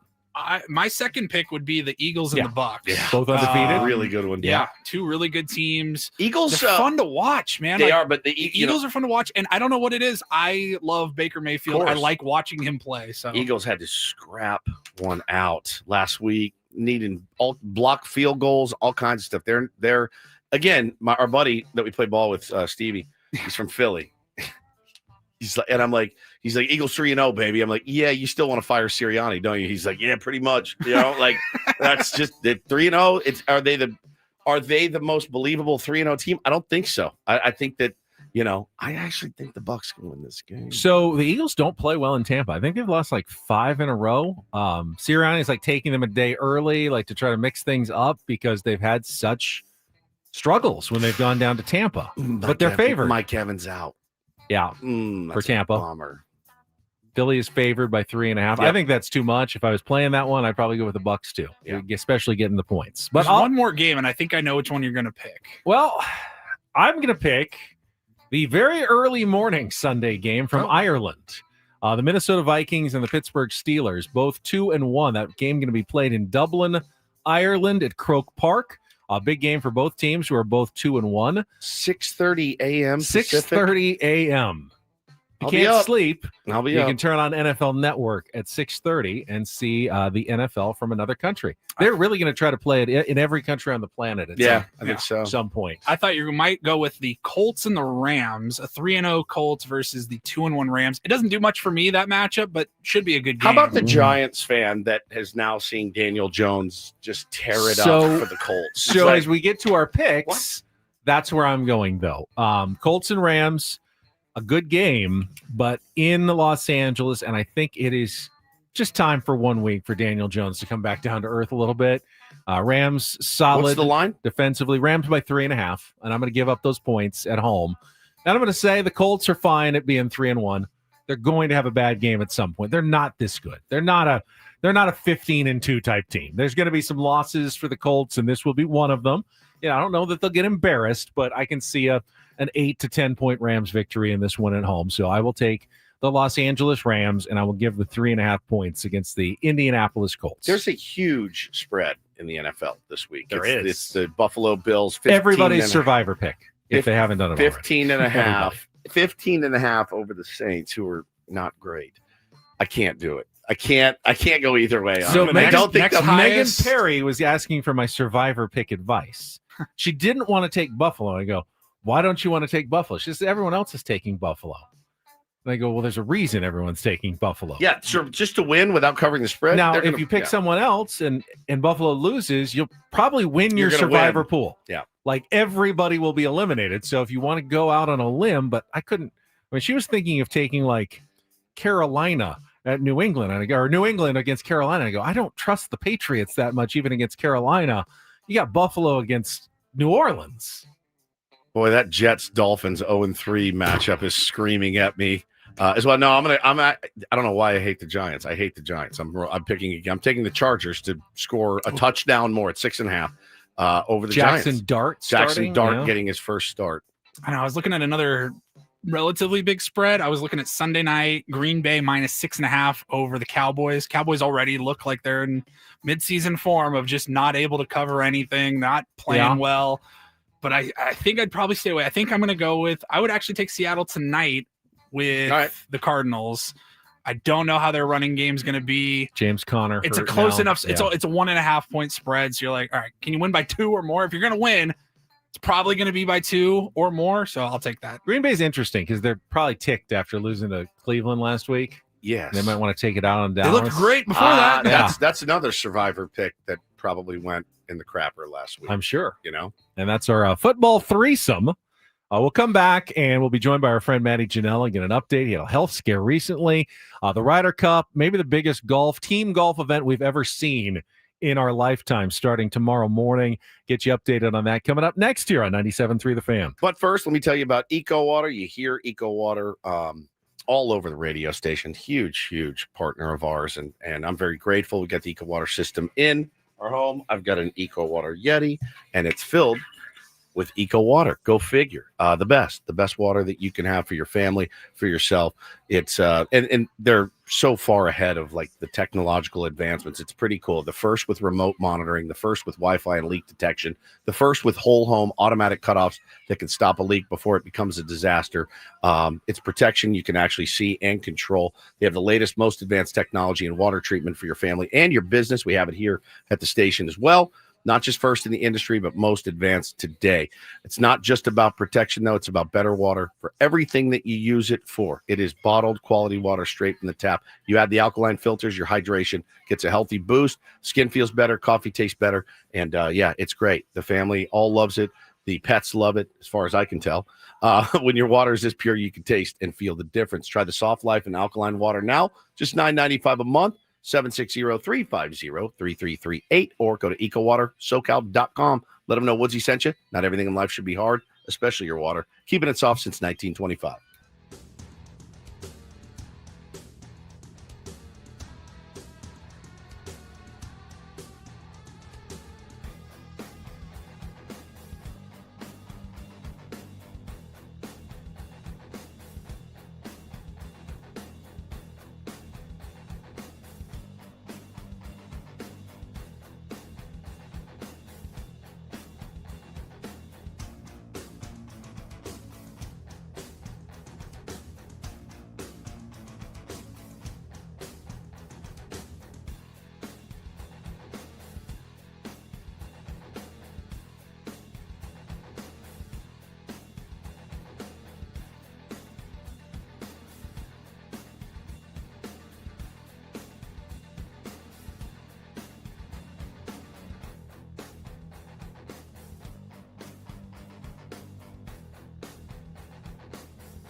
Hey, player, this is all yours. This room with this view. This speakeasy with this cocktail. Hey, could you make that too? This spa with this. Ah. And this pool on this roof. This is all for you. The all-new Hamul Casino Resort, now open.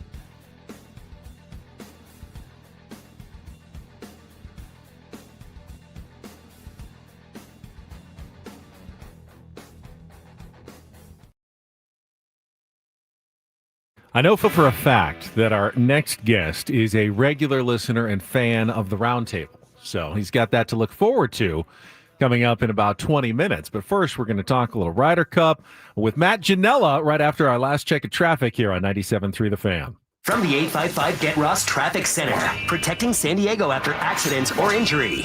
Jammed on the 56 westbound at Camino del Sur, all because of a crash taking out the center lane, and then the 5 northbound, that slows down into Carmel Mountain Road, and this is all because of a debris spill blocking one lane. Now, the southbound side of the 805, that slows down at El Cajon Boulevard. This is all because of a stall. The right lane is blocked, and you also have a crash on the 15 northbound right at the 805 connector. I'm Sue Aller with Ben and Woods, San Diego's #1 sports station, 97.3 The Fan.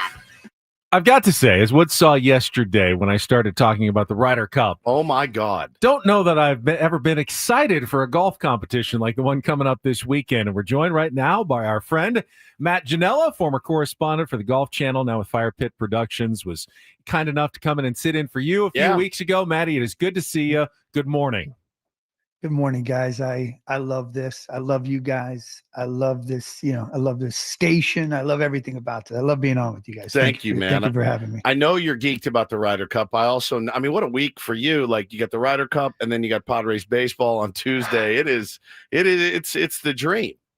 I got to pace my. This is the problem. This is a marathon here. We gotta spread this out. I don't want to peak too soon. Are you allowed to have any excitement? I mean, what are your doctors saying? Yeah, you what had a bit of a happened health to scare you recently that landed you in the hospital. So let's just deal with this really quick. I travel for a living. I'm a horrible traveler, meaning I sit in the window, I don't get up, I don't hydrate, and I don't use compression socks. If there's I had a pulmonary embolism. I had a blood clot go from my leg to my lung. I am alive. I love that I'm on talking to you guys right now. Us too, dude. I'm on bonus time. But this is a real thing. And for being a professional traveler and being as ignorant and, an idiot like I've been, I'm glad I didn't essentially kill myself. I took a red eye to Florida last week, a week and a half ago, and went right out into 140-degree heat, didn't hydrate, flew back, had a pain in my left lung area. It was internal. Thank God I went to the urgent care. They sent me to the emergency room. They did a bunch of tests, CT scans, pulmonary embolism in the lung that that can kill you. But I survived. And here's the biggest takeaway. If you're traveling, use compression socks, hydrate, and move around. And you should be good to go. But it's a real thing. And I'm just glad to be here to be able to talk about it and share my experience and hopefully help people in the future. You said it went from your leg to your lungs. Shoots up. Oh my! I'm a window guy too, man, and I'm also a bit of a slug on a plane. Just kind of sit there and you got to get up and move it around a little bit. Oh, Matty, I'm so glad you're okay, dude. And a good lesson, right? Good lesson for all the tier ones out there. If you're traveling a bunch, make sure you take care of yourself. as you do. But let's get into the meat. I mean, this kid over here to my left is Getty. You get him going on this Ryder Cup, and he won't stop. He's fired up. I tell everybody, I've been covering golf for 30 years, and if I'm going to reflect back on some of my favorite moments as a fan, being able to have the access I've had to the game of golf has been a gift that forever keeps giving. But Open Championships, obviously the Masters is something that's super special. There is nothing like a Ryder Cup. Because you take a bunch of guys who are, this is an individual sport. They are, especially in the US, very, mechanical. They've been conditioned to be in their own, in their own silos, their own space.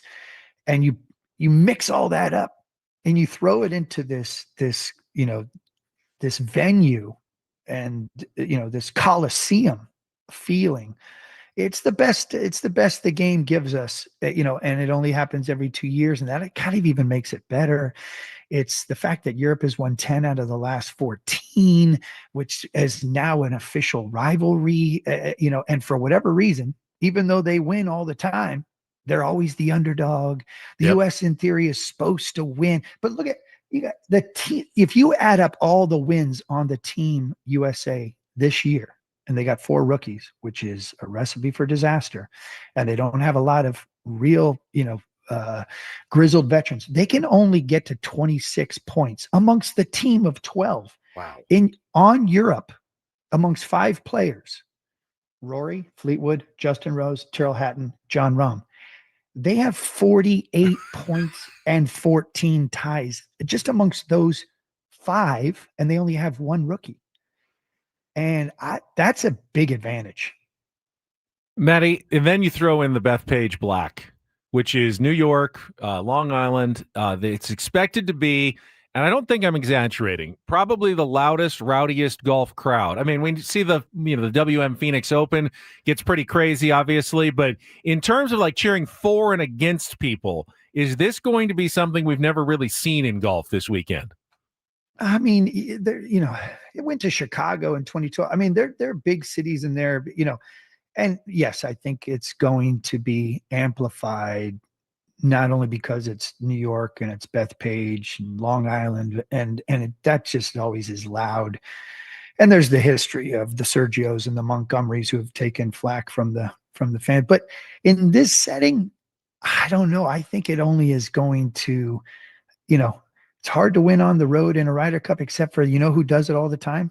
Europe. Because they these guys come from a culture of, have you ever seen a soccer game in Europe? Yeah. And they're icy, man. They're like ice in their veins, the European team. And I'm with you. Did I read too that the conditions are actually playing pretty favorable? Like the rough's bad, but it's not US Open bad, and the greens will obviously be really, really fast, but the rain has come and will slow that down a little bit.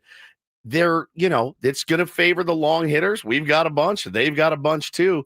They're expecting like pretty low scores, right, guys, to score really well. Yeah, I think they want the US is in control of the setup, of course. I think they want the energy, the birdies, the driving of Bryson, they're talking about him potentially going out first and trying to drive the first green 360 yards, right, and what that would do. I mean, Bryson is the X factor here for Team USA. Yes.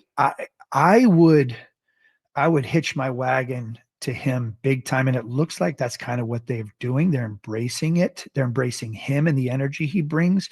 He is a fan favorite. Like him, don't like him, think he did the right thing or wrong thing in terms of live.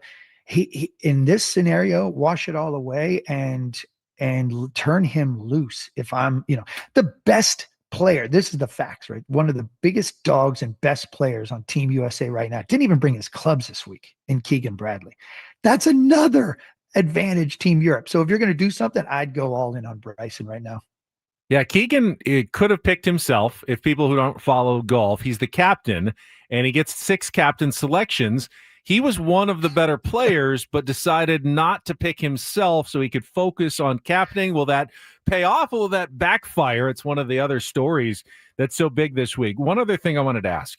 So just because you're an American or you're a European, normally in golf, they're all friends or they're rivals, but it doesn't matter like what country they're from. Is there genuine like rivalry here, like animosity?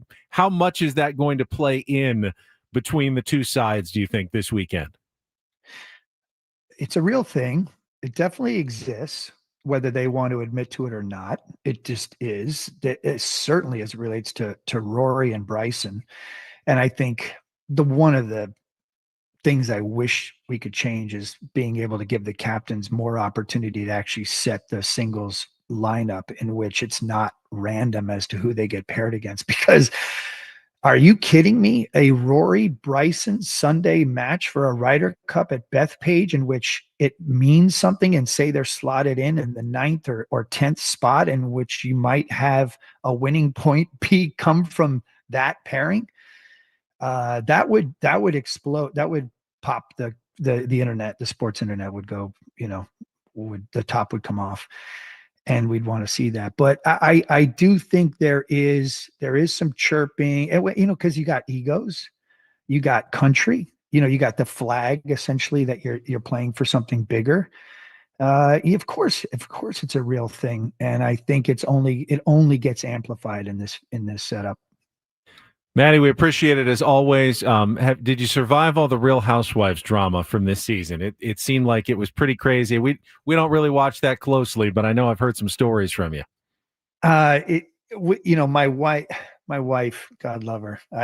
I'm here to support my wife, of course, and the way they treated her and have continued to treat her, and it's disgusting to me, quite honestly. I think she's handled it with class and elegance and grace, and I love her and I'm proud of her, and I'm here to support her. And we knew what we were getting ourselves into, except for we did not know what we were getting ourselves into. Yeah, you thought you absolutely did. ridiculous. You think you do until you do, and then you're like, oh my God, this is outrageous. Have you guys? We only got a couple minutes. Yeah, you guys haven't argued about it, right? Like, why did we do this? Like, that's good. No, that's good. No, in fact, it's only made us closer. That's not great. only as a couple, but as a family. And we also, you learn a lot about who your friends are, and maybe who your friends aren't. It's been someday.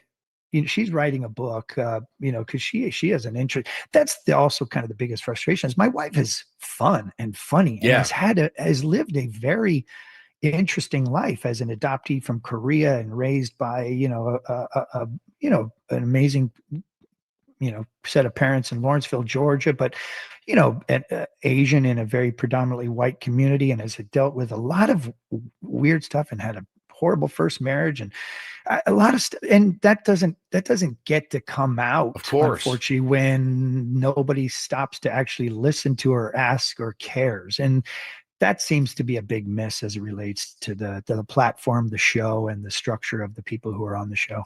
It's great stuff, Maddie. Thank you, great buddy. lesson for everybody. If you're on a plane, especially a long flight, make sure you get up, make sure you hydrate, and compression socks. Big. We're lucky we still have you, and it's good to see you as always. It's great to be here, guys.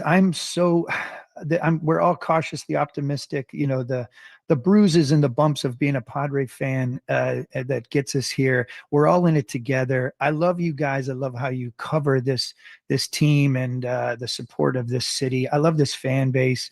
I can't wait. I do think these guys have been they're laying in waiting. I hate losing Laureano.